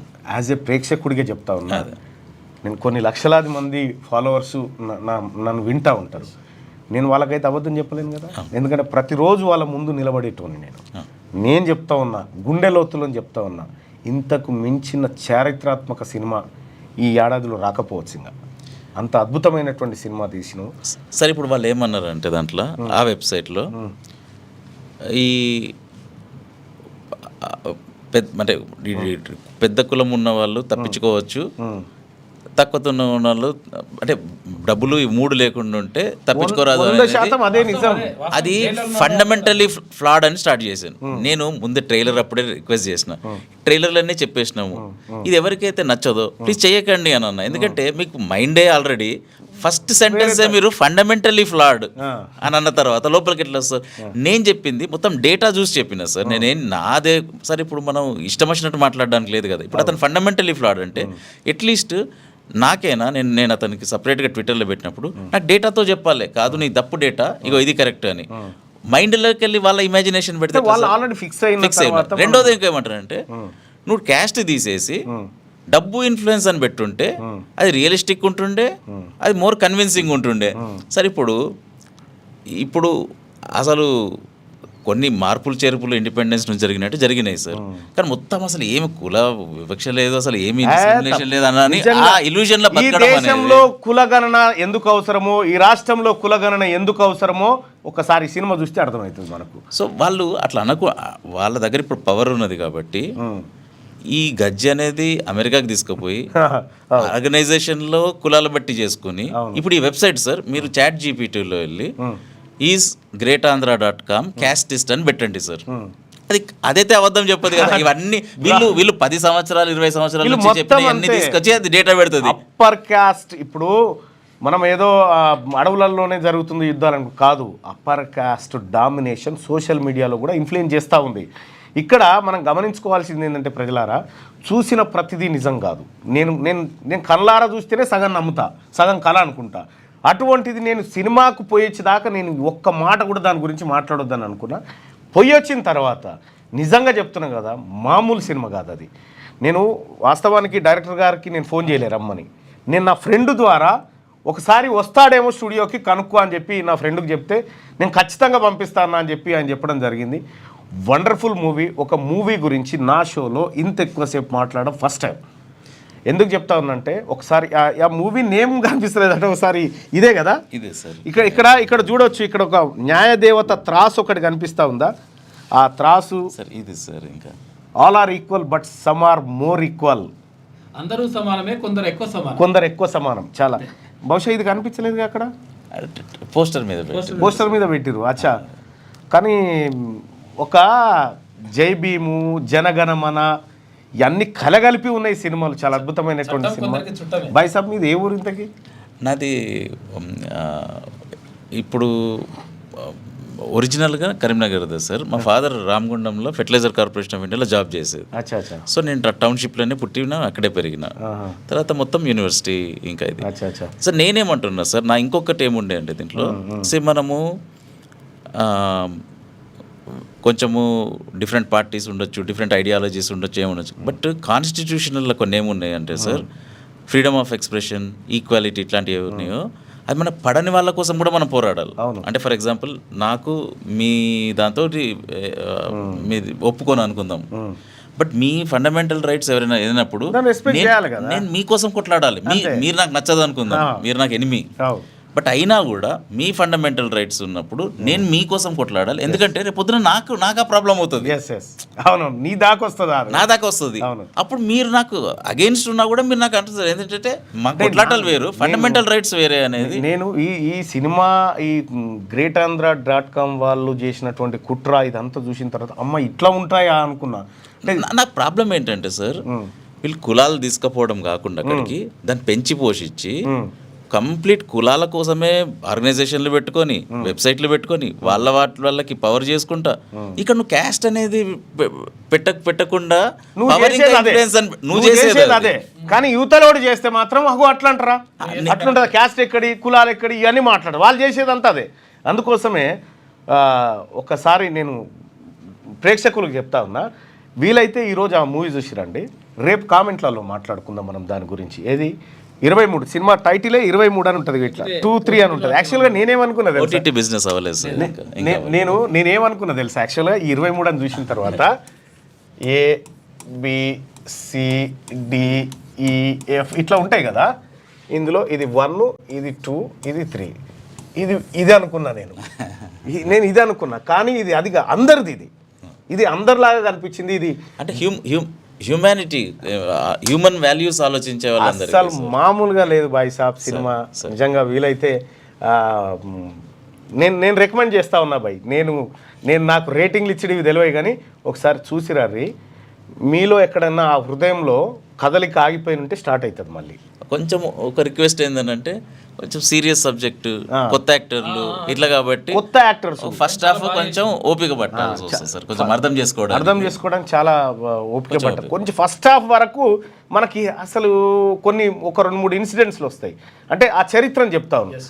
ఆ తర్వాత నుంచి సెకండ్ హాఫ్ నుంచి ఉంటుంది సినిమా, ఇక మామూలుగా ఉంటుంది కదా, అద్భుతమైనటువంటి సినిమా. ఎందుకంటే సార్ ఇప్పుడు మనము క్రైమ్ గురించి మాట్లాడినప్పుడు క్రైమ్ ఎందుకు జరుగుతుంది ఫస్ట్ స్టార్ట్ చేయాలి. అవును, లేకపోతే మనము ఎక్స్ప్లెయిన్ చేయలేము పరిస్థితులు ఎందుకు అవుతాయి. అవును. సో ఆ కరెక్ట్ రీజన్స్ చెప్పకుండా మనం ఓన్లీ క్రైమ్ గురించి మాట్లాడితే కూడా తప్పే అవుతుంది. దాని ఎందుకు జరిగింది నెక్స్ట్ సార్ చెప్పాలి, ఖచ్చితంగా చెప్పాలి సార్. ఇప్పుడు జర్నలిస్టులది జాబ్, ఎవరికైతే పవర్ ఉండదో వాళ్ళ కోసం మాట్లాడడమే ఒక జర్నలిస్ట్. అంతే కదా. ఇప్పుడు మీరు అంటే నాకు సమయం తక్కువ ఉంటుంది దీంట్లో. ఇప్పుడు మల్లేశం మూవీ తీశారు. మల్లేశం మూవీ ఒక అద్భుతమైనటువంటి హిట్. ఒక ఆసు యంత్రం తయారు చేసేటువంటి ఆ లైను, ఆ తర్వాత ఈ లైను, ఈ రెండు ఈ పేదోళ్ళు ఇంట్లో చుట్టే తిప్పుకుంటూ వచ్చినావు. దానికి అంటే ఆ ప్రభావం ఏమైనా ఉందా మీద? ఏం లేదు సార్, మంచి హ్యూమన్ స్టోరీస్ ఇవి. అవును, అంటే కమర్షియల్ ఉంటుంది సార్ ఎప్పుడైనా, బట్ ఇట్లాంటివన్నీ కూడా కొన్ని వస్తాయి. ఏంటంటే అన్ని మిక్స్ ఉండాలి ఎప్పుడైనా. ఇట్లాంటి వాటిని కూడా ఎంకరేజ్మెంట్ ఉండాలి, గవర్నమెంట్ తరఫు నుంచి ఉండాలి. అంటే నేనేమంటున్నా, ఎక్కడెక్కడో సినిమాలకు ఏంటో ఇస్తూ ఉంటారు కదా, ట్యాక్స్ ఎగ్జామ్షన్లు అవి ఇవి. ఒకసారి ప్రభుత్వం అధికారులు పోయి చూసి దీనికి ఇవ్వచ్చా లేదా మీరే చెప్పురు. ఇక అదే 100% దీనికి ప్రత్యేక జీవో ఇచ్చి ఎగ్జామ్షన్ ఇవ్వాలి. అంత గొప్ప సినిమా ఇది, ప్రజలు తెలుసుకోవాల్సినటువంటి చారిత్రాత్మకమైనటువంటి సినిమా ఇది. వీలైతే అధికారులు కూడా చూడాలి, జైలు అధికారులు కూడా చూడాలి. మరి ముఖ్యంగా జైలు అధికారులు వీలైతే డైరెక్టర్ గారినో ప్రొడ్యూసర్నో రిక్వెస్ట్ చేసుకొని జైల్లో ఒకసారి ఈ సినిమా ఇది. అదే సార్, నేనేమన్నానంటే గవర్నమెంట్ దగ్గర నుంచి బట్టి సార్ మనకి మూవీ చూసి హెల్ప్ చేసి బాగుందని టైటిల్ కూడా రిలీజ్ చేసింది సార్. నేను గవర్నమెంట్ దగ్గరికి వెళ్ళి నేనేమన్నానంటే నాకు ట్యాక్స్ ఎగ్జామ్ దాంతో నాకు డబ్బులు పెద్ద గేమ్ రావు, కాకపోతే ఏంటంటే నలుగురు తెలుస్తుంది సినిమా వచ్చినట్టు. నేనేమనంటే సోషల్ జస్టిస్, ప్రిజన్ రిఫార్మ్స్ ఈ రెండు స్టేట్ సబ్జెక్టులు. సో స్టేట్ గవర్నమెంట్ చేయాల్సింది ఇంకొకరు వచ్చి చేసినప్పుడు మీరు ఒక అడుగు ముందు వేయాలి. సరే, మీకు ఎవ్రీ మూవీ చూసే ఇది ఉండదు, ప్లస్ సినిమా అనేది బిజినెస్, అన్నిటికీ మీరు చేయొద్దు. కానీ కొన్ని ఉంటాయి మీరు జాబ్ చేయాల్సింది ఇంకొకరు చేస్తే. విషయం ఏంటంటే అది బిజినెస్ సినిమా లాగా కనిపించాలి నాకు. కాదు సార్, ఎందుకంటే ప్లస్ వాళ్ళ ఇప్పుడు గవర్నమెంట్ చేసేది ఎన్జిఓస్ ఉంటాయి, ఇట్లాంటి ఫిల్మ్స్ ఉంటాయి, ఇట్లాంటి ఒక వాళ్ళు గవర్నమెంట్ చేయాల్సిన పని వీళ్ళు చేసినప్పుడు అక్కడ ఒక ఎంకరేజ్మెంట్ చేసేది అంటే మీడియాకి తెలుస్తుంది, ఒక నలుగురికి తెలుస్తుంది. చెప్పులు అరిగిపోయేటట్టు నేను ఒక 3 నెలలు తిరిగినా సార్ ఎండలల్లో అక్కడక్కడ తీసుకుంటాను. ఎందుకంటే ఆ సినిమా లేట్గా సౌండ్ వస్తుండొచ్చు కానీ సౌండ్ మాత్రం కానీ కొంచెం ఎంకరేజ్మెంట్ ఉంటే ఇప్పుడు థియేటర్లో మనకు కొంచెం హెల్ప్ అవుతుండే. రెండోది ప్రిజన్ అఫీషియల్స్ మొత్తం చూసిండ్రు సార్, అందరు బాగుందన్నారు. నేను 2 విషయాలు రిక్వెస్ట్ చేసిన. నేనేమన్నానంటే, ఒకటి సార్ నేను ప్రిజనర్స్ అందరికి వచ్చి నేను తీసిన రీజనే వాళ్ళకి ఇద్దరి కోసం, ఒకరు లోపల ఉన్న వాళ్ళ కోసం, ఒకరు 13 to 21లో ఇట్లాంటిది కొంచెం ఆ కంపెనీలో ఉన్న వాళ్ళకి అరే ఇట్లా చేస్తే మన జీవితం నాశనం అవుతుంది, మిగతా వాళ్ళకి ఇద్దరి కోసం తీసిన సార్ నేను. ఇంకా కొంతమంది ఎక్కువ మంది చూస్తే సంతోషం, కానీ ఫస్ట్ మెయిన్ టార్గెట్ ఆడియన్స్ ఎత్తుక్కోవాలి వీళ్ళు. నేను ప్రిజన్కి వచ్చి నేను ఫ్రీగా అందరికీ చూపించాలనేది ఫస్ట్ పాయింట్. రెండోది ప్రెస్ కాన్ఫరెన్స్లు అందరు 5-star హోటల్లో అక్కడిక్కడ చేస్తారు, ప్రీ రిలీజ్ ఈవెంట్లు. నాకు అక్కడ చేయదలుచుకోలేదు, నాకు ప్రిజన్ ప్రెమిసెస్లలో ఎక్కడైనా చేస్తుంది అని అంటే ఇది దీనికి అనేది మళ్ళీ వస్తుంది. నేను రెండింటికి మార్కెటింగ్ కోసం. సినిమా చూడాలంటే కూడా దమ్ము ఉండాలి, జర ధైర్యం ఉన్నోలే చూడరి. ఎందుకంటే ఎవరు పడితే వాళ్ళు చూడరు, దమ్ము ధైర్యం ఉన్నోలే ఈ సినిమా ప్లస్ కొంచెం హృదయం కూడా ఉండాలి. అదే దాని మీన్ అదే. Movie name 23 movie name. So thank you so much అన్న, చాలా అద్భుతమైనటువంటి సినిమా. నిజంగా మేము ఒక అప్రిషియేట్ చేయాలనుకుంటే నువ్వు ఎంత పెద్ద 1000 కోట్లు పెట్టి తీసినా మేము పొగడపోయేటోళ్ళము. కానీ అందులో ఒక నా కళ్ళ ముందు జరిగినటువంటి, నేను గతంలో పేపర్ బాయ్గా పనిచేసినటువంటి సందర్భంలో, పేపర్ వేస్తున్న సందర్భంలో ఇవన్నీ ఈ పేపర్లలో చూసినటువంటి ఘటనలు అవన్నీ, వాటిని మంచిగా ఏ డివిజన్కి ఆ డివిజన్ తీసుకొచ్చి ఏ దానికి ఏం జరుగుతుందో అద్భుతంగా చెప్పి థ్యాంక్ యూ సో మచ్. రాచకొండకి అందరూ ఒకసారి మన ప్రేక్షకులు అందరూ ఒక్కసారి కంగ్రాట్స్ చెప్పండి. అద్భుతమైన మూవీ, ఆ మూవీని మీరు కూడా ఎంకరేజ్ చేయండి. Thank you so much. రైట్గా ఒకసారి ఈనాడు దినపత్రికలో ఉన్నటువంటి మిగతా వార్తల్లోకి వెళ్తే, ఇక బహుముఖ దార్శనికుడు రాజీవ్ గాంధీ దేశ సమగ్రతను కాపాడేందుకు ప్రాణాలు అర్పించారు. భారత్ ట్రంప్నకు లొంగిపోయి యుద్ధం విరమించుకుందనే భావన ప్రజల్లో ఉంది. ఇక రాజీవ్ సంస్మరణ సభలో ముఖ్యమంత్రి రేవంత్ రెడ్డి భారతదేశాన్ని అభివృద్ధి పదంలో తీసుకెళ్లిన బహుముఖ దార్శనికుడు రాజీవ్ గాంధీ గారు బ్రతికి ఉంటే బీసీ ముఖ్యమంత్రి ఎప్పుడూ అయ్యేటోడు. ఈడ రాజీవ్ గాంధీ గారు బ్రతికి ఉంటే లాస్ట్ విజువల్ ఉంది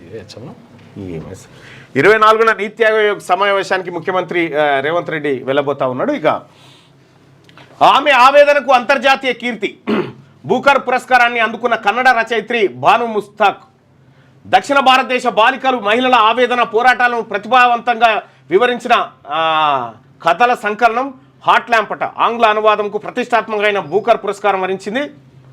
బుకర్ ఇక తర్వాత ఇంటర్నేషనల్ చాలా బుధవారం లండన్లో ప్రదానం చేసిన ఈ సాహిత్య పురస్కారాన్ని రచయిత్రి భాను ముస్తాకు 70 కథలను ఆంగ్లంలోకి అనువదించిన దీపా బస్తీతో కలిసి స్వీకరించారట. చాలా అద్భుతమైన ప్రైజ్ దీనికి దక్కింది. అంటే ఈ పుస్తకానికి ఈ రచయిత్రి గారికి. ఇక అమెరికాకు శత్రు దుర్భేద్య కవచం 15 లక్షల కోట్ల రూపాయలతో అత్యాధునిక క్షిపణి రక్షణ వ్యవస్థ గోల్డెన్ డోమ్ ప్రాజెక్టును ప్రకటించిన ట్రంప్ అట. భవిష్యత్తులో అమెరికా గగనతలంలోకి ఏ క్షిపణి ప్రవేశించకుండా ఏ అణ్వాయుధము సమీపించకుండా గోల్డెన్ డోమ్ అనే అత్యంత ఆధునిక రక్షణ వ్యవస్థ నిర్మించేందుకు అగ్రరాజ్యం శ్రీకారం చుట్టింది. ఈ మేరకు అమెరికా అధ్యక్షుడు డొనాల్డ్ ట్రంప్ మంగళవారం శ్వేత సౌధంలో కీలక ప్రకటన చేశారు. ఇజ్రాయెల్ ఐరన్ డోమ్ తరహాలో అమెరికా కోసం గోల్డెన్ డోమ్ క్షిపణి రక్షణ వ్యవస్థ ఏర్పాటు చేయనున్నట్టుగా ప్రకటించారు. ఈ వ్యవస్థ నిర్మాణానికి $175 బిలియన్ అంటే 15 లక్షల కోట్లు ఖర్చు అవుతుందని పేర్కొన్నారు. దీంతో అమెరికా ఇక అంతరిక్షంలోనూ ఆయుధాలను మోహరించనుంది. US space force general Michael Guetlein ఈ గోల్డెన్ డోమ్ నిర్మాణాన్ని పర్యవేక్షిస్తారని ట్రంప్ తెలిపారు. ఇది తన పదవీ కాలం ముగిసేలోపు పూర్తవుతుందని ట్రంప్ చెప్పారు. ఇక నిర్మాణం పూర్తయిన తర్వాత ప్రపంచంలోని అసలు ఇక అంతరిక్షంలో అంట ఇక్కడ అంతరిక్షంలో కూడా ఆయుధాలను మోహరిస్తుందట. ఏంది చూడు. ఇక భారత్ బయోటెక్ కలరా టీకా హిల్కాల్ ఇక నోటి ద్వారా తీసుకునే వేలు క్లినికల్ పరీక్షల్లో విజయవంతమైందంటే 20 కోట్ల డోసుల ఉత్పత్తికి సన్నాహకాలు చేస్తారు. భారత్ బయోటెక్ ఎవరిదా? అదే వాళ్ళదే ఇక కమ్మవారిది. ఇక దానికోసం కరోనా టైంలో ఒక దందా, ఇప్పుడు ఇంకో దందా కలరా. ప్రభుత్వ భూమిపై హక్కు ఎవరికి ఉండదు.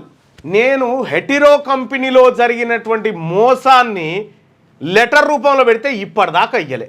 పార్థసారథి రెడ్డి హెటిరో డ్రగ్స్కి సంబంధించి మొత్తం అందులో జరిగినటువంటి మోసం మన దగ్గరికి ఎవిడెన్స్ రూపంలో వచ్చింది. సరిపోల్చుకోవడానికి పెడితే ఇప్పటిదాకా రాలే. హెటిరో డ్రగ్స్తో చాలా డేంజర్ ఉంది.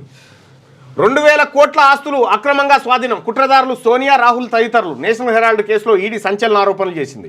కర్ణాటకలో ఘోర రోడ్డు ప్రమాదం 6 దుర్మరణం. మృతుల్లో కెనరా బ్యాంక్ మేనేజర్ ఉన్నట సహా 4 గద్వాల వాసులు కూడా చచ్చిపోయారు. కోరుకోమంటారు, ప్రోత్సహించారు. కర్ణాటకలో ఈ ఏడాది నుంచి కోర్ బ్రాంచీల రుసుముల్లో రాయితీ. మన రాష్ట్రంలో మాత్రం ప్రభుత్వ కళాశాలలోనూ తగ్గని ఫీజు. కేంద్ర ప్రభుత్వ ఉపకార వేతనంపై ప్రచారం కరువైపోయిందట. రాష్ట్రంలోని వివిధ కళాశాలలో కోర్ బ్రాంచీల గణాంకాలు. మన తాన సర్కారు బళ్లలో కూడా ఫీజులు తగ్గుతలేవట. అన్నదాతకు వానకాటు. ఇక కొనుగోలు కేంద్రాల్లో తడిసిన ధాన్యం పిడుగుపాటుకు 4 మృతి. వచ్చే 4 రోజులు వర్షాలు ఉంటాయంట. వచ్చే 4 రోజులు విపరీతమైన వర్షాలు ఉంటాయి. రాత్రి పొట్టు కొట్టింది. మామూలు వాన కాదు రాత్రి. ఇక ఛత్తీస్గఢ్లో భారీ ఎన్కౌంటర్. నంబాల కేశవరావు సహా 27 మంది మృతి. అబుజ్మడ్ అడవుల్లో 72 గంటల పాటు కొనసాగిన ఆపరేషన్. ఇగో నంబాల కేశవరావు ఫోటో. ఇగో ఇది ఆయన్ని మరణం తర్వాత వచ్చినటువంటి ఫోటో. ఆయన పోయినప్పటి నుంచి ఇప్పటిదాకా ఫోటో లేదు. ఫస్ట్ ఫోటో ఇది. 72 ఏళ్ళు ఉంటాడు. మావోయిస్టు పొలిట్ బ్యూరో మీటింగ్ పై బలగాల మెరుపు దాడి. కేశవరావు సహా 27 మంది నక్సల్స్ చనిపోయినట్లు అమిత్ షా ట్వీటు. వచ్చే ఏడాది మార్చి 31 వరకు నక్సలిజాన్ని అంతం చేస్తామని ప్రకటన. ఎన్కౌంటర్లో ఓ జవాన్ కూడా మృతి. మావోయిస్టు పార్టీ చీఫ్ కమాండర్గా ఉన్న నంబాల కేశవరావు 2018లో ప్రధాన కార్యదర్శిగా బాధ్యతలు. శ్రీకాకుళం జిల్లా జియానపేటలో జన్మం. వరంగల్ ఆర్ఈసీలో బీటెక్ పూర్తి. ఎంటెక్ మధ్యలో ఆపేసి నక్సలిజం వైపు పయనం. చంద్రబాబుపై జరిగిన అలిపిరి దాడిలో కీలక పాత్ర. గెరిల్లా యుద్ధ వ్యూహాలు రచించడంలో నేర్పరి నంబాల కేశవరావు. మనం ఎవరెవరు మొన్ననే మనం శరార్థి దినపత్రికలో మాట్లాడుకున్నాం. ఇంకెవరెవరు సేఫ్ జోన్లో ఉన్నారు, ఎవరు బ్రతుకున్నారండి. నంబాల కేశవరావు పేరు కూడా రాసుకున్నాం. ఆయనను కూడా ఖతం చేసేసి ప్రజలకు శాంతిని అందిస్తాం ప్రధాని మోడీ. శాంతి చర్చలకు వాళ్ళు పిలుపునిస్తే కాల్చి చంపి శాంతి అంటే ఎట్లాడు సార్? ఇది కీలక విజయం అని చెప్పి అమిత్ షా గారు చెప్తున్నటువంటి మాట. ఇక జనసంద్రంగా కొండగట్టు. నేడు హనుమాన్ జయంతి ఉత్సవాలు పురస్కరించుకొని కొండగట్టు క్షేత్రం జనసంద్రంగా మారింది. ఇక మాలదారుల జై హనుమాన్ నినాదాలతో కొండగట్టు మారుమోగుతున్నది. బుధవారం హోమం, నవగ్రహ ఆరాధన, సుందరాకాండ పారాయణం, అభిషేకం నిర్వహిస్తారట. ఇక వక్ఫ్ అనేది చారిటీ మాత్రమే అని చెప్పి ఏది సుప్రీంకోర్టు కేంద్ర ప్రభుత్వం వెల్లడించినటువంటి మాట అది. ఇక జోరుగా వానలు రాష్ట్రంలో అన్ని జిల్లాల్లో మోస్తారు నుంచి భారీ వర్షాలు. ఈ మేలో వానలు ఫస్ట్ టైం అనుకుంటా ఇది. పలు జిల్లాల్లో కల్లాలు, ధాన్యం కొనుగోలు సెంటర్లో తడిసిన వడ్లు. మరో 3 రోజులు కురుస్తాయన్న వాతావరణ శాఖ. అన్ని జిల్లాలకు ఎల్లో అలర్ట్ జారీ. బలమైన ఈదురుగాలు వీస్తాయని హెచ్చరిక. ఇక అలర్ట్గా ఉండండి, వడ్లు తడవకుండా చర్యలు చేపట్టండి సీఎం రేవంత్. ధాన్యాన్ని ఎప్పటికప్పుడు మిల్లులకు తరలించండి. వర్షాల నేపథ్యంలో అధికారులకు ఆదేశాలు జారీ చేసిండు. ఇక పాక్లో మంత్రి ఇంటికి నిప్పు. సింధు జలాల పంజాబ్ ప్రావిన్స్ కు మళ్లించే ప్రాజెక్టుకు వ్యతిరేకంగా పాక్లోని సింధు ప్రజలు హైవేపై రాస్తారోకు దిగారు. ఇక పోలీసులు లాఠీచార్జ్ చేయడంతో 2 రైతులు చనిపోయారు. దీంతో ఆగ్రహించిన నిరసనకారులు సింధు హోంమంత్రి జియా ఉల్ హసన్ నివాసాన్ని తగలబెట్టారు. ఇంటిని మంత్రి హోంమంత్రి ఇంటిని తగలబెట్టారు. ఏమేస్తాం కానీ యుద్ధం చేయలేక రాహుల్పై విమర్శల. ప్రధాని మోడీపై CM Revanth Reddy fire. Trump ఒత్తిడికి తలొగ్గి మోడీ కాల్పుల విరమణ ప్రకటించారు. మోదీ వెనుక ఉంటానన్న కిషన్ రెడ్డి ఇంట్లో పడుకున్నాడు. దేశం కోసం ప్రాణాలు అర్పించిన చరిత్ర గాంధీ ఫ్యామిలీది. పాకిస్తాన్ గుణపాఠం చెప్పిన ఉక్కు మహిళ ఇందిరాగాంధీ అని వ్యాఖ్య. రాజీవ్ వర్ధంతి సందర్భంగా సెక్రటేరియట్ వద్ద విగ్రహానికి నివాళులర్పించిండు. అమెరికా రక్షణకు స్వర్ణ కవచం. ఇక గోల్డెన్ డోమ్ మిసైల్ డిఫెన్స్ ప్రాజెక్టును ప్రకటించిన ప్రెసిడెంట్ ట్రంప్. ఇక స్పేస్లో సైతం గోల్డెన్ డోమ్ ఏంది, దీని వ్యవహారం ఏంది, పూర్తి ఎపిసోడ్ రేపు పొద్దున చూద్దాం. ఇక స్పేస్లో సైతం మిసైల్ తర్వాత లేజర్ వెపన్స్ మోహరించినట్లు వెల్లడి. ప్రపంచంలో ఎక్కడి నుంచి మిసైల్ ప్రపంచంలో ఎక్కడి నుంచి మిసైల్ దూసుకొచ్చినా అడ్డుకునేలా ఏర్పాటంట. 2029 నాటికల్లా అందుబాటులోకి వస్తుంది. ఇది స్పేస్ లో అంటే అంతరిక్షంలో ఎక్కడున్నా కానీ తీసుకొస్తాట. ప్రధాని ముందుకు పోలవరం పంచాయతీ ముంపుపై మోదీకి వివరించనున్న రాష్ట్ర అధికారులు. ఈ నెల 29న ప్రగతి మీటింగ్ లో పోలవరం ప్రాజెక్టుపై చర్చ. ఎట్లాగో మోడీ కలుస్తుంది కాబట్టి ఇక్కడ 42% రిజర్వేషన్ కాయిదాలు కూడా సార్బంగడ పెట్టకపోయారు. జరా ముంపు పరిహారం లాంటి విషయాలపై 4 రాష్ట్రాల వివరణ తీసుకోనున్న మోడీ. 954 ఎకరాల ముంపుపై తేల్చాలని ప్రధానికి నివేదించనున్న Telangana. Bhadrachalam town, Manuguru heavy water ప్లాంట్లు సహా ముంపుపై సర్వేకు విజ్ఞప్తి. ముంపు ప్రాంతాల్లో ప్రజాభిప్రాయ సేకరణ చేయించాలని కోరనున్న ఆఫీసర్లు. ఇక జిఎస్టీ స్కామ్ 3,000 కోట్ల పైనే. మొత్తం 75 గాను 45 కంపెనీలను పరిశీలించగా బయటపడ్డ భాగోతం. మిగిలిన కంపెనీల్లోనూ ఆడిట్ చేస్తే మరో 500 కోట్లు ఉంటుందని అంచనా. వచ్చే నెలలో పూర్తి స్థాయి రిపోర్ట్ ఇచ్చేందుకు సిద్ధమైన హై లెవెల్ కమిటీ. అడ్డంగా బుక్ అయిన అడిషనల్ కమిషనర్ కాశీ విశ్వేశ్వరరావు, మాజీ సీఎస్ సోమేష్ కుమార్ పైన ఆధారాలు. గత ప్రభుత్వ పెద్దల హస్తం. ఫోరెన్సిక్ ఆడిట్ చేసి వాట్సాప్ ఆధారాలు ఇవ్వడంలో సిఐడి జాప్యం చేసిందట. సోమేష్ కుమార్ ఉన్నారు కదా గతంలో సిఎస్, ఆయన ఇంకొంతమంది కలిసి 3,000 కోట్ల స్కామ్ చేసిరట. 3,000 కోట్లు, 1,000 కోట్లు, 100 కాదు. అంటే తెలిసినే ఇవి మళ్ళా తెలియని మళ్ళీ ఇంకెన్నో. వీళ్ళే గిన్ని చేసిరంటే వాళ్ళు ఎన్ని చేసి ఉంటారు ఇంకా చూసుకోగలక. వీళ్ళని నియమించిన వాళ్ళు. యూపీలో 7 నెలల్లో 25 పెళ్లిలు చేసుకున్న యువతి. నన్ను కూడా పెళ్లి చేసుకుంటా అంటుంది సార్ అంటున్నాడు. నన్ను కూడా పెళ్లి చేసుకుంటా. జైలు వేస్తే జైలు ఆడి నిన్ను పెళ్లి చేసుకుంటా అంటుందట ఆయన. గట్టిగా ఒకసారి ఆంధ్రజ్యోతిలో ఉన్నటువంటి వార్తల్ని చూద్దాం. ఇక కీలక దశకు మిస్ వరల్డ్ పోటీలు. ఈ మిస్ వరల్డ్ ని ఎవరు ఇప్పుడు పట్టించుకునే పరిస్థితి లేదు. టాప్ 24 పెద్ద పనులు అవుతా ఉన్నాయి. టాప్ 24 ప్రకటించిన నిర్వాహకులు జాబితాలో మిస్ ఇండియా నందిని గుప్తా. ఇక హెడ్ టు హెడ్ పోటీల్లో 84 మంది అవుట్ అంట. 4 ఖండాల నుంచి మిగిలిన పోటీదారులు. ఇక రేపు ఖరారు కానున్న టాప్ 10 జాబితా అందరి దృష్టి నందిని పైనే. ఇక భారత్కు శ్రీలంక, ఆస్ట్రేలియా, ఫిలిప్పీన్స్ తర్వాత ఇండోనేషియా సుందరిమణుల నుంచి పోటీ ఉందంట. ఇవాళ విక్టోరియా మెమోరియల్ హోమ్ను సందర్శించనున్న బ్యూటీలు. Maoist chief encounter. అబుజ్మడ్లో నేల కొరిగిన నంబాల కేశవరావు. మరో 26 మంది నక్సల్స్ కూడా. ఎన్కౌంటర్లో ప్రధాన కార్యదర్శి మృతి. ఇదే తొలిసారి. మావోయిస్టు పత్రిక జంగ్ చీఫ్ ఎడిటర్ నాగేశ్వరరావు మృతి చెందినట్టుగా ప్రచారం. అబుజ్మడ్లో 72 గంటల పాటు ఆపరేషన్ కేశవరావుపై 1.5 కోట్ల రివార్డు. ఒక జవాను మృతి, 5 గాయాలు. అబుజ్మడ్లో కొనసాగుతున్న కూంబింగ్ ఆపరేషన్లో 4 జిల్లాల బలగాలు. కేశవరావు స్వస్థలం ఏపీలోని శ్రీకాకుళం. వరంగల్లో ఇంజనీరింగ్ పూర్తి. రాడికల్ ఉద్యమం నుంచి నక్సలిజం వైపు. గణపతి తర్వాత మావోయిస్టు పార్టీ చీఫ్ పదవి. 7 ఏళ్లుగా ఉద్యమానికి కేశవరావు సారథ్యం వహిస్తున్నటువంటి నంబాల కేశవరావు చనిపోయిన తర్వాత వచ్చినటువంటి ఫోటోను మనం ఇక్కడ చూడొచ్చు. ఇక ఈయన 27 మందిని కాల్చి చంపారు కదా. ఇలా ప్రాణాలు పోవడం అద్భుతం అని చెప్పి ప్రధానమంత్రి నరేంద్ర మోడీ గారు చెప్తున్నటువంటి మాట. సిక్కోల్లో పుట్టి అంచెలంచెలుగా అయితే మిలిటరీ ఆపరేషన్లో సిద్ధహస్తుడు. ఆలిపిరి సహా 27 దాడుల్లో పాత్ర ఉందంట. నంబాల ప్రస్థానంపై ప్రత్యేక కథనం వేసింది ఆంధ్రజ్యోతి దినపత్రిక. వెన్ను విరిగినట్టే దళపతిని కోల్పోయిన మావోయిస్టులు. ఒక్క ఏడాదిలోనే 540 మంది ఎన్కౌంటర్. ఇక ఖాళీ అయిన దండకారణ్య స్పెషల్ జోన్. ఉనికిని కోల్పోయిన ఏఓబి కమిటీ. ఈ మారణ హోమాన్ని ఆపాలి అని చెప్పేసి జస్టిస్ చంద్రకుమార్ అంటున్నారు. చర్చలతో సమస్యకు పరిష్కారం అని చెప్పేసి డి రాజా కునంనేని.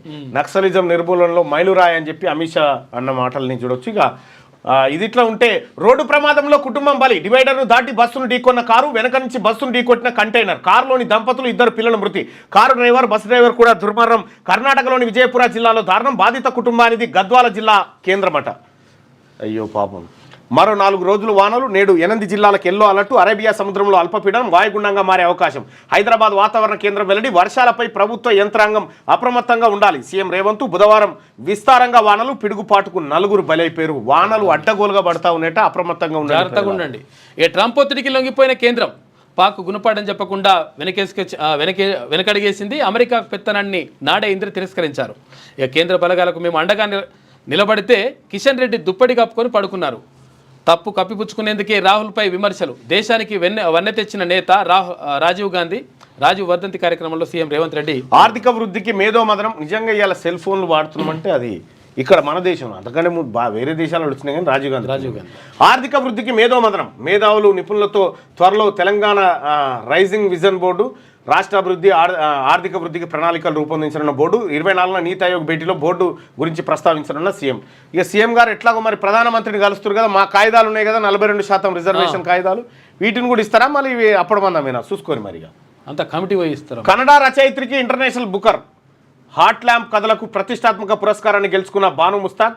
బుకర్ దక్కించుకున్న తొలి కన్నడ పుస్తకం. కథల అనువాదకురాలు దీపా బస్తితో కలిసి లండన్లో పురస్కారం స్వీకరించిన బాను బహుమతిగా ఇద్దరికి చెరో 25,000 పౌండ్లు ఇచ్చిరట. ఇక ఆఫ్ఘనిస్తాన్లోకి చైనా పాక్ ఎకనామిక్ కారిడార్ అట విస్తరించాలని 3 దేశాల నిర్ణయం. సిపెక్ తదుపరి సమావేశంలో ఆఫ్ఘన్లోనట. రాహుల్ సోనియాకు 142 కోట్ల రూపాయల లబ్ధి. నేషనల్ హెరాల్డ్ మనీ లాండరింగ్లో వారికి అనుచిత ప్రయోజనం. యంగ్ ఇండియా మోసపూరిత సంస్థ కాంగ్రెస్కు ప్రజలిచ్చిన విరాళాలను ప్రైవేట్ ఆస్తిగా మార్చే ఏర్పాటు. ఢిల్లీ కోర్టులో ఈడీ చెప్పింది. కేసు డాక్యుమెంట్లు 5,000 పేజీలు ఉన్నాయి. మా స్పందన తెలిపేందుకు సమయం ఇవ్వండి. అభిషేక్ సింగ్. జూలై 2 నుంచి 8 దాకా రోజువారీ విచారణ జరుపుతామన్న కోర్టు అంటూ. ఇప్పుడు రాహుల్ గాంధీకి సోనియా గాంధీకి 142 కోట్ల రూపాయలు ఒక లెక్కనా? ఎందుకో వాళ్ళని ఎందుకో నరేంద్ర మోడీ గారి చేతిలో పవర్ ఉంది, ఈడీ ఉంది. ఇన్వర్టర్ నిప్పురవ్వలతోనే ప్రమాదం. ఇక షార్ట్ సర్క్యూట్తో అంటుకున్న నిప్పు నగల దుకాణంలోని చెక్క ఫ్రేమ్లపై పడి మంటలు వచ్చినాయంట. ఇక నిపుణుల ప్రాథమిక నిర్ధారణ. ప్రమాదంపై ఇవాళ రేపు సమగ్ర నివేదిక. ప్రమాదాన్ని గుర్తించాక గంట పాటు నిప్పు ఆర్పేందుకు ప్రయత్నించిన బాధితులు. పరిస్థితి చేయి దాటడంతో ఫైర్కు ఫోన్. మీడియాతో ఇష్టాగోష్ఠిలో అగ్నిమాపక శాఖ ఉన్నతాధికారులు మాట్లాడారు. అంతరిక్షంలో ఆయుధాలు, శత్రు క్షిపణుల నుంచి రక్షణకు 15 లక్షల కోట్లతో అమెరికా గోల్డెన్ డోమ్ అట 3 ఏళ్లలో అందుబాటులోకి అధ్యక్షుడు డొనాల్డ్ ట్రంప్ వెల్లడి. వచ్చే 20 ఏళ్లలో 42 లక్షల కోట్ల మేర ఖర్చు అవుతుందని అంచనా. అంతరిక్ష యుద్ధ రంగంగా మారే ముప్పు. రష్యా చైనా ఆందోళన. గోల్డెన్ డోమ్ ప్రాజెక్టులో భాగంగా రోదసిలో లేజర్ ఆయుధాలు, కృత్రిమ మేధతో పనిచేసే స్పేస్ బేస్డ్ సెన్సార్లు, ఇంటర్సెప్టర్ల ఏర్పాటట. ఇదేదో నాశనగాలానికి అంతరిక్షంలో పెడతారంట, వేరే గ్రహాలలో కూడా నాశనగాలానికే ఉంది, ఉత్తగా కాదు ఇది. ఈ గ్రహాల మీద యుద్ధం ఇది. రెటిగా సుకోయిల బేరం కోసం రాఫెల్పై బురద. 3 భారత రఫేల్ను కూల్చామన్న పాక్ ప్రకటనను సమర్థిస్తూ రష్యా కథనాలు. రఫేళ్ల కొనుగోలుపై ఇండోనేషియా వెనక్కి తగ్గవచ్చంటూ వాదనలు జరుగుతూ ఉన్నాయట. కానీ దాన్ని ఇప్పటిదాకా ఖండించలేదు. రఫేల్ కూలిందా గీలిందా అంటే నష్టాలు జరుగుతాయి కదా అని చెప్పారు, అంతేగాని క్లారిటీ ఇవ్వలేదు. ఫోన్ ట్యాపింగ్ కేసులో మరో కీలక ముందడుగు. నాంపల్లి కోర్టులో పోలీసుల పిటిషన్ దాఖలు. మాజీ నిఘా అధిపతి ప్రభాకర్ రావును ప్రకటిత నేరస్తుడిగా ప్రకటించాలని అభ్యర్థన ఆమోదించిన నాంపల్లి న్యాయస్థానం అట. మహిళా కాంగ్రెస్ చీఫ్కు షోకాజ్ నోటీసులు. వారంలోగా వివరణ ఇవ్వాలని ఆదేశం. నామినేటెడ్ పదవుల కోసం టీపీసీసీ చీఫ్ ఛాంబర్ ముందు ఇటీవల ధర్నా చేసింది సునీతారావు. ముదిరాజు బిడ్డ. ముదిరాజులు 300 కాపులకు ఏమో సస్పెండ్లు, రెడ్లకేమో ప్రమోషన్లు. ఇగో ఇది కాంగ్రెస్. హయత్ నగర్ లో రోడ్డు ప్రమాదం. కుంట్లూరులో డీసీ ఏడ కాంగ్రెస్ పార్టీ పోయి ధర్నా చేయాలన్నా కొట్లాడాలన్నా ఈమెనే ముందుంటుండే. అమ్మ బిడ్డ ఇక పవర్ వచ్చింది కానీ నీ పని అయిపోయింది నువ్వు అని చెప్పి బయటికి వెళ్ళగొట్టే ప్రయత్నం జరుగుతూ ఉంది. హయత్ నగర్ లో రోడ్డు ప్రమాదం. కుంట్లూరులో డీసీఎం కారు ఢీ. ఒకసారి ఆమెను పిలిచి ఇంటర్వ్యూ ఏమైందో. నుజ్జునుజ్జైన కారులో ప్రయాణిస్తున్న 3 మృతి. ఇక 2.5 ఏళ్లలో చంద్రయాన్ 4 ప్రయోగం. చంద్రయాన్ 4, 5పై ఇస్రో పనిచేస్తుంది. ఇస్రో వద్ద 56 కార్యాచరణ ఉపగ్రహాలు ఉన్నాయి. చాలా వరకు దేశ భద్రత కోసం ఉపయోగిస్తాం. ఇస్రో చైర్మన్ డాక్టర్ నారాయణ వెల్లడి. అస్తమించిన గిరిజన బంధువు, నేల కొరిగిన మావోయిస్టు అగ్రనేత నంబాల. బలగాల సర్ప్రైజ్ అటాక్లో కేశవరావు మృతి ధృవీకరించిన కేంద్ర హోంమంత్రి అమిత్ షా. నారాయణపూర్ జిల్లాలో జరిగిన ఎన్కౌంటర్. నంబాలతో పాటు మరో 2 కీలక నేతల మృతి. ఎన్కౌంటర్లో దండకారణ్యం స్పెషల్ జోనల్ కమిటీ సభ్యులు మధు, ఆవామీ ఏ జంగ్ సంపాదకుడు ఏసన్న, బలగాల కాల్పులో మొత్తం 27 మంది మావోల మృతి, మరణించిన వారిలో మరికొందరు ముఖ్య నేతలు. కేశవరావు మృత్యు మావోయిస్టు పార్టీకి తీరని నష్టం. చారు మజుందార్ తర్వాత తొలిసారి పార్టీ జాతీయ కార్యదర్శి భద్రతా బలగాల చేతిలో ఎన్కౌంటర్. మన్యం దండకారణ్య గిరిజనులతో 4 దశాబ్దాల అనుబంధం. వెనుకబడిన శ్రీకాకుళం జిల్లా నుంచి మావోయిస్టు పార్టీ కేంద్ర జాతీయ కార్యదర్శి స్థాయికి ఎదిగిన గంగన్న. వరంగల్లో ఎంటెక్ చదువుతున్న సమయంలోనే విప్లవోద్యమం వైపు ఆకర్షితులైన నంబాల కేశవరావు కొండపల్లితో కలిసి పీపుల్స్ వార్ పార్టీ ఏర్పాటులో కీలక పాత్ర. కేశవరావుపై 1.5 కోట్ల ప్రభుత్వ రివార్డు ఉంది. ఆయన ఇక దీనిపైన బలగాల పనితీరు బేష్, మావోల వెన్నుముక విరిగింది. బలగాల విజయాన్ని చూసి గర్విస్తున్న ప్రధానమంత్రి Narendra Modi operation black forest success నిస్తోంది. బసవరాజు మరణం ఒక మైలురాయి. కేంద్ర హోంమంత్రి అమిత్ షా. నంబాల కేశవరావు మరణం తర్వాత చాలా పెద్ద ఎదురు దెబ్బ ఇది మావోయిస్ట్ పార్టీకి. ఇక పాలన చేతగాకే నోటీసుల కుట్ర, ప్రజల దృష్టిని మరల్చే ఎత్తుగడ, కాంగ్రెస్ బీజేపీ ఉమ్మడి నాటకాలు. ఇక నోటీసులను ధైర్యంగా ఎదుర్కొంటాం. BRS working president KTR. ఇక పాక్ బుద్ధి చెప్పడంలో కేంద్రం విఫలమైంది. అమెరికా ఒత్తిడికి మోడీ సర్కార్ తలొగ్గింది అని చెప్పేసి సువర్ణ అవకాశాన్ని కేంద్రం చేజార్చుకుంది. గతంలో ఇందిరా ఏ దేశాన్ని ఖాతరు చేయలే. దేశ సమగ్రతపై రాజకీయాలు చేయబోం. యుద్ధ సమయంలో కేంద్రానికి సపోర్ట్ చేశాం. కిషన్ రెడ్డి దుప్పటి కప్పుకొని పడుకుండు అని చెప్పేసి సీఎం రేవంత్ రెడ్డి సంచలన వ్యాఖ్య. గట్టిగా ఇక్కడ నంబాల కేశవరావు జనరల్ సెక్రటరీ ఏదైతే ఈయన ఉన్నాడో, ఈయన చనిపోయిన తర్వాత మావోయిస్టు పార్టీ వెన్ను విరిగిందని చెప్తా ఉన్నారు కదా. మళ్ళీ మరి మావోయిస్టు పార్టీకి చీఫ్ ఎవరంటే మావోయిస్టు చీఫ్గా మల్లోజుల. తదుపరి బాధ్యతలు వేణుగోపాల్కే. ఇప్పటికే కీలక నేతల మృతి, అరెస్టులు. అందుకే మల్లోజులకే మావోయిస్టు పార్టీ తదుపరి కార్యదర్శిగా అవకాశం అట. ప్రస్తుతం పార్టీ పొలిట్ బ్యూరో సభ్యులుగా ఉన్న వేణుగోపాల్ అట. మావోయిస్టు పార్టీ జాతీయ ప్రధాన కార్యదర్శి నంబాల కేశవరావు మృత్యు, తదుపరి ఆ పార్టీ నేషనల్ జనరల్ సెక్రటరీ బాధ్యతలు ఎవరు చేపడతారనే అంశంపై ఆసక్తి నెలకొంది. ప్రస్తుతం మావోయిస్టు పార్టీలో మల్లా రాజిరెడ్డి, పార్టీ మాజీ జాతీయ ప్రధాన కార్యదర్శి గణపతి, గతంలో దండకారణ్యం స్పెషల్ జోనల్ కమిటీ కార్యదర్శిగా పనిచేసిన Kosa, central committee member Pakala Hanumanthu, Tirupati Modem Balakrishna, కేంద్ర మిలిటరీ చీఫ్ దేవ్జీ, పుల్లూరు ప్రసాదరావు వంటి పేర్లు వినిపిస్తున్నాయి. వీరిలో మల్లా రాజిరెడ్డి ప్రస్తుతం ఒడిశా ఛత్తీస్గఢ్ సరిహద్దు కమిటీ బాధ్యులుగా ఉన్నారు. ఈయనకు దండకారణ్యంపై పూర్తి పట్టుంది. అయితే మల్లా రాజిరెడ్డి వయసు 70 ఏళ్ళు దాటిపోయింది. దీంతో మల్లా రాజిరెడ్డి పేరు వినిపిస్తున్నప్పటికీ ఇతను పార్టీ జాతీయ ప్రధాన కార్యదర్శి అయ్యేందుకు దాదాపు అవకాశాలు కనిపించడం లేదు. ఇక నెక్స్ట్ దీన్నంటే దండకారణ్యం స్పెషల్ జోనల్ కమిటీ కార్యదర్శిగా పనిచేసిన కోసా పార్టీలో చాలా యాక్టివ్గా ఉన్నారు. అయితే కోసాకు జాతీయ స్థాయిలో పార్టీ క్యాడర్ లీడర్షిప్ని సమన్వయం చేసే స్థాయిలో లేరనే అభిప్రాయం ఉంది. మరోవైపు మావోయిస్టు పార్టీలో తిరుపతి, పాకాల హనుమంతు ప్రస్తుతం కేంద్ర కమిటీ సభ్యులుగా ఉన్నారు. అయితే వీరు ఇక ముందు కూడా కేంద్ర కమిటీ సభ్యులుగానే కొనసాగవచ్చని తెలుస్తుంది. ఇక కేంద్ర కమిటీ సభ్యులైన మోడెం బాలకృష్ణ ప్రస్తుతం ఒడిశా రాష్ట్ర కార్యదర్శిగా ఉన్నారు. బాలకృష్ణ గత కొన్ని రోజులుగా తీవ్ర అనారోగ్య సమస్యలతో బాధపడుతున్నట్టు సమాచారం. ఈ నేపథ్యంలోనే ఈయనకు జాతీయ పార్టీ ప్రధాన కార్యదర్శి పదవిని అప్పగించే అవకాశాలు చాలా తక్కువే. అలాగే మావోయిస్టు పార్టీ కేంద్ర మిలిటరీ విభాగం చీఫ్గా ప్రస్తుతం దేవ్జీ కొనసాగుతున్నారు. ఈయనను పార్టీ మిలిటరీ విభాగానికే పరిమితం చేయొచ్చనే అభిప్రాయం ఉంది. ఇక కేంద్ర కమిటీలోనే మరో కీలకమైన సభ్యులు పుల్లూరు ప్రసాదరావు. ఇతను ప్రస్తుతం తెలుగు రాష్ట్రాల బాధ్యులుగా ఉన్నారు. అయితే తెలుగు రాష్ట్రాలకు పుల్లూరు స్థానాన్ని భర్తీ చేసే నేతలు లేనందున ప్రసాదరావును అదే స్థానంలో కొనసాగించే ఛాన్స్ ఉంది. ఈ నేపథ్యంలోనే 4 దశాబ్దాల సుదీర్ఘ అనుభవం ఉన్న మల్లోజుల వేణుగోపాల్ పేరు ప్రముఖంగా వినిపిస్తుంది. ఇతనే మావోయిస్టు పార్టీ జాతీయ ప్రధాన కార్యదర్శి అయ్యే అవకాశాలు ఎక్కువగా కనిపిస్తున్నాయి. మల్లోజులకు పలు గిరిజన భాషలపై మంచి పట్టుంది. జాతీయ స్థాయిలో అటు లీడర్షిప్ను ఇటు క్యాడర్ను సమన్వయం చేయగలని పార్టీ భావిస్తున్నట్టుగా తెలుస్తుంది. దీంతో పాటు మల్లోజుల మంచి రచయిత, మేధావి. ప్రస్తుతం వేణుగోపాల్ పార్టీలోని అధికార ప్రతినిధిగా కొనసాగుతున్నారు. ఇతను గడ్చిరోలి, చంద్లాపూర్, బండారా తదితర జిల్లాలో మల్లోజుల బలమైన మావోయిస్టు గిరిజన అనుకూల ఉద్యమాన్ని నిర్మించారు. ఇక్కడ వేణుగోపాల్ చేసిన ఉద్యమాలు ఇతనికి పార్టీలో మంచి పేరు తీసుకొచ్చాయి. ఈ నేపథ్యంలోనే పార్టీ తదుపరి జాతీయ ప్రధాన కార్యదర్శిగా మల్లోజుల వేణుగోపాల్ అయ్యే అవకాశాలు కనిపిస్తున్నాయి. అయితే ప్రస్తుతం నంబాల కేశవరావు మృతి చెందినందున ఆయన స్థానం మాజీ జాతీయ ప్రధాన కార్యదర్శి గణపతి తాత్కాలిక బాధ్యతలు స్వీకరించి ఆ తర్వాత మల్లోజులకు పూర్తిస్థాయి బాధ్యతలు అప్పచెప్పే అవకాశాలు కనిపిస్తున్నాయట. మావోయిస్టు పార్టీ నెక్స్ట్ చీఫ్గా మల్లోజుల వేణుగోపాల్కు దక్కే అవకాశం ఉందట. అయితే ఇది కొద్దిగా ఎక్స్క్లూజివ్ స్టోరీ శనార్థి తెలంగాణలో. ఇక నేషనల్ హెరాల్డ్ కేసులో 142 కోట్ల రూపాయల లబ్ధి. సోనియా రాహుల్పై ఈడీ సంచలన ఆరోపణలు. 751.9 కోట్ల రూపాయల విలువైన ఆస్తులను ఈడీ జప్తు చేసే వరకు ఆదాయాన్ని అనుభవించారని వెల్లడి. ఇక ఢిల్లీ ప్రత్యేక కోర్టులో ఈడీ వాదనలు వినిపించింది. రాష్ట్రంలో భారీ వర్షాలు, పలు జిల్లాలో దంచికొట్టిన వాన. హైదరాబాద్లో లోతట్టు ప్రాంతాలు జలమయం. తీవ్ర ఇబ్బందులు పడ్డ ప్రజలు. మరో 4 రోజుల పాటు భారీ వర్షాలు. హైదరాబాద్ వాతావరణ శాఖ హెచ్చరిక. పలు జిల్లాలకు ఎల్లో అలర్ట్ జారీ. అప్రమత్తంగా ఉండాలని చెప్పి సీఎం రేవంత్ రెడ్డి అంటా ఉంటే పిడుగుపాటుకు 49 మూగజీవాల మృతి. ప్రభుత్వం ఆదుకోవాలని గొల్ల కురుమల వేడుకోలు. సూర్యాపేట జిల్లాలో ఘటన. ఇక మహబూబాబాద్ జిల్లాలో పిడుగుపాటుకు వ్యక్తి చనిపోయాడు. ఏం వాన, రాత్రి దంచి కొట్టింది వాన. శనార్థి తెలంగాణ పేపర్లో ప్రతిరోజు ఎక్స్క్లూజివ్ కథనాలు వస్తూ ఉన్నాయి. చూడండి, ఇక రెండో పేజీకి వస్తే దీని వార్తలు కంటిన్యూ. పాక్ ఆరోపణలు నిరాధారం, బలూచిస్తాన్ బస్సుపై బాంబు దాడికి సంబంధించినటువంటిది. ఇక్కడ రాజీవ్ గాంధీకి సంబంధించినటువంటి రెవెన్యూ శాఖలో మాయల మాంత్రికుడు 2 మండలాలు శాసిస్తున్న ఆర్డీఓ కార్యాలయం అంతా మాయాజాలమే. అయ్యా కలెక్టర్ గారు, ఇటువంటి తప్పులు మీ కంటికి కనిపించవని అశరావుపేటకు సంబంధించినటువంటి వార్త. ప్రకృతిని గుదిబండగా మారిన గ్యాస్ బండ్ అంటూ ఒక వార్త. ఉమ్మడి నల్గొండ జిల్లాలో పిడుగుల వర్షం, స్థానిక ఎన్నికల్లో సత్తా చాటాలి. ఇది శనార్థి తెలంగాణలో ఉన్నటువంటి వార్తలు. అయితే ఇక ఒకసారి సాక్షిలో ఎలాంటి వార్తలు ఉన్నాయో చూద్దాం. మళ్ళీ బంగారం రై 10 గ్రాములకు 1910 రూపాయలు తులం బంగారానికి దాదాపు 2000 రూపాయలు పెరిగిందట. మళ్ళీ ప్లే ఆఫ్స్కు ముంబై ఢిల్లీ క్యాపిటల్స్తో జరిగిన మ్యాచ్లో 59 పరుగులతో ఘన విజయం. ఐఎస్ఐ ఏజెంట్లను కలిసా.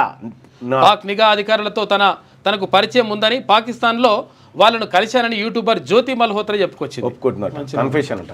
దెబ్బతిన్న ముందు భాగంతోనే 220 మందికి పైగా ప్రయాణికులతో బుధవారం ఢిల్లీ నుంచి శ్రీనగర్ బయలుదేరిన ఇండిగో విమానానికి పెనుముప్పు తప్పిందట. ముందు భాగం దెబ్బతిన్నదట, అయినా కూడా పోయిందట. అగ్రరాజ్యానికో గోల్డెన్ డోమ్ అంట. $175 బిలియన్ వ్యయంతో గోల్డెన్. దీని మీద ఒక ప్రత్యేక కథనం. ఇస్లాంలో తప్పనిసరి భాగం కాదు వక్ఫ్ చట్టం. నంబాల ఎన్కౌంటర్, ఎదురుకాల్పుల్లో మరణించిన మావోయిస్టు పార్టీ సుప్రీం కమాండర్, పలువురి కీలక నేతల సహా మొత్తం 27 మంది మృతి. ఛత్తీస్గఢ్లోని అబుజ్మడ్ అడవుల్లో నెత్తుటి దారులు, ఎదురుకాల్పుల్లో డిఆర్జీ జవాన్ ఒకరు మృతి, మరికొంతమందికి గాయాలు. పక్కా సమాచారంతో భద్రతా దళాల ఆపరేషన్. బుధవారం తెల్లవారుజామున గర్జించిన తుపాకులు. కేశవరావు మరణించినట్టు ప్రకటించిన అమిత్ షా. ప్రధాన కార్యదర్శి హోదా ఉన్న నేత మరణించడం ఇదే మొదటిసారని వెల్లడి. అసాధారణ విజయమన్న ప్రధాని మోడీ. నంబాలపై ₹1.5 రివార్డు. వరంగల్ ఆర్ఈసీలో ఎంటెక్ చదువుతూ అజ్ఞాతంలోకి వెళ్లిన శ్రీకాకుళం జిల్లావాసి. ఇక రహదారులు రక్తసిక్తమవుతా ఉన్నాయి యాక్సిడెంట్ల కారణంగా. ఇక ఉన్న బోధకులకే కొత్త శిక్ష అన్నట. ఏఐసిటిఈ 45 ఏళ్ల అజ్ఞాతం, అడవిలోనే అంతం. శ్రీకాకుళం జిల్లా జియానపేట కేశవరావు స్వస్థలం. ఆర్ఎస్యూ సభ్యుడి నుంచి సుప్రీం కమాండర్గా ఎదిగిన రంబాల 35 ఏళ్ల పాటు మిలిటరీ ఆపరేషన్ల నిర్వహణలో బాధ్యతలు. అలిపిరి సహా అనేక దాడులకు బాధ్యుడు, వ్యూహకర్త కూడా. ఇక మావోయిస్టులకు కోలుకోలేని దెబ్బ. తాజా ఎన్కౌంటర్లో సుప్రీం కమాండర్ కేశవరావు మృతి. ఒకవైపు కగారుతో తరుముతున్న సాయుధ బలగాలు, మరోవైపు వెంటాడుతున్న అనారోగ్య సమస్యలు, తుడిచిపెట్టుకుపోతున్న పార్టీ నాయకత్వం. అసాధారణ విజయం అని చెప్పేసి అక్కడ ప్రధాని మోడీ అంటే, మైలురాయి లాంటి విజయం అని చెప్పేసి అమిత్ షా అంటున్నారు. ఇక ఇవాళ జేఈ అడ్వాన్స్డ్ రెస్పాన్స్ షీట్స్ అట.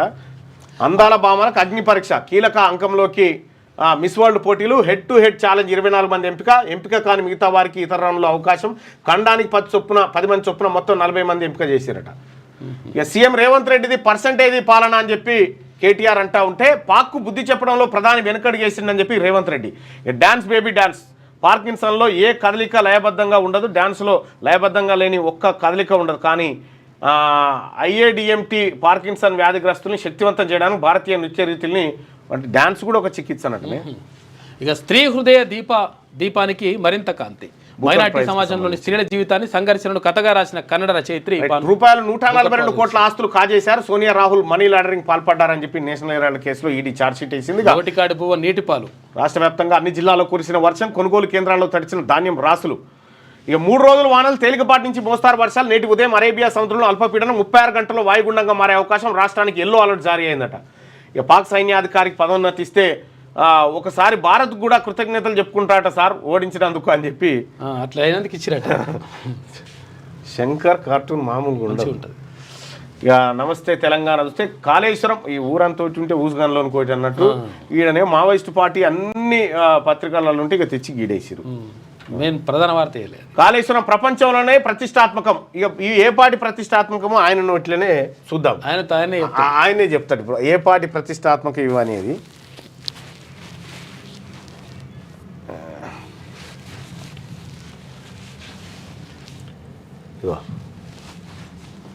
మన రాష్ట్ర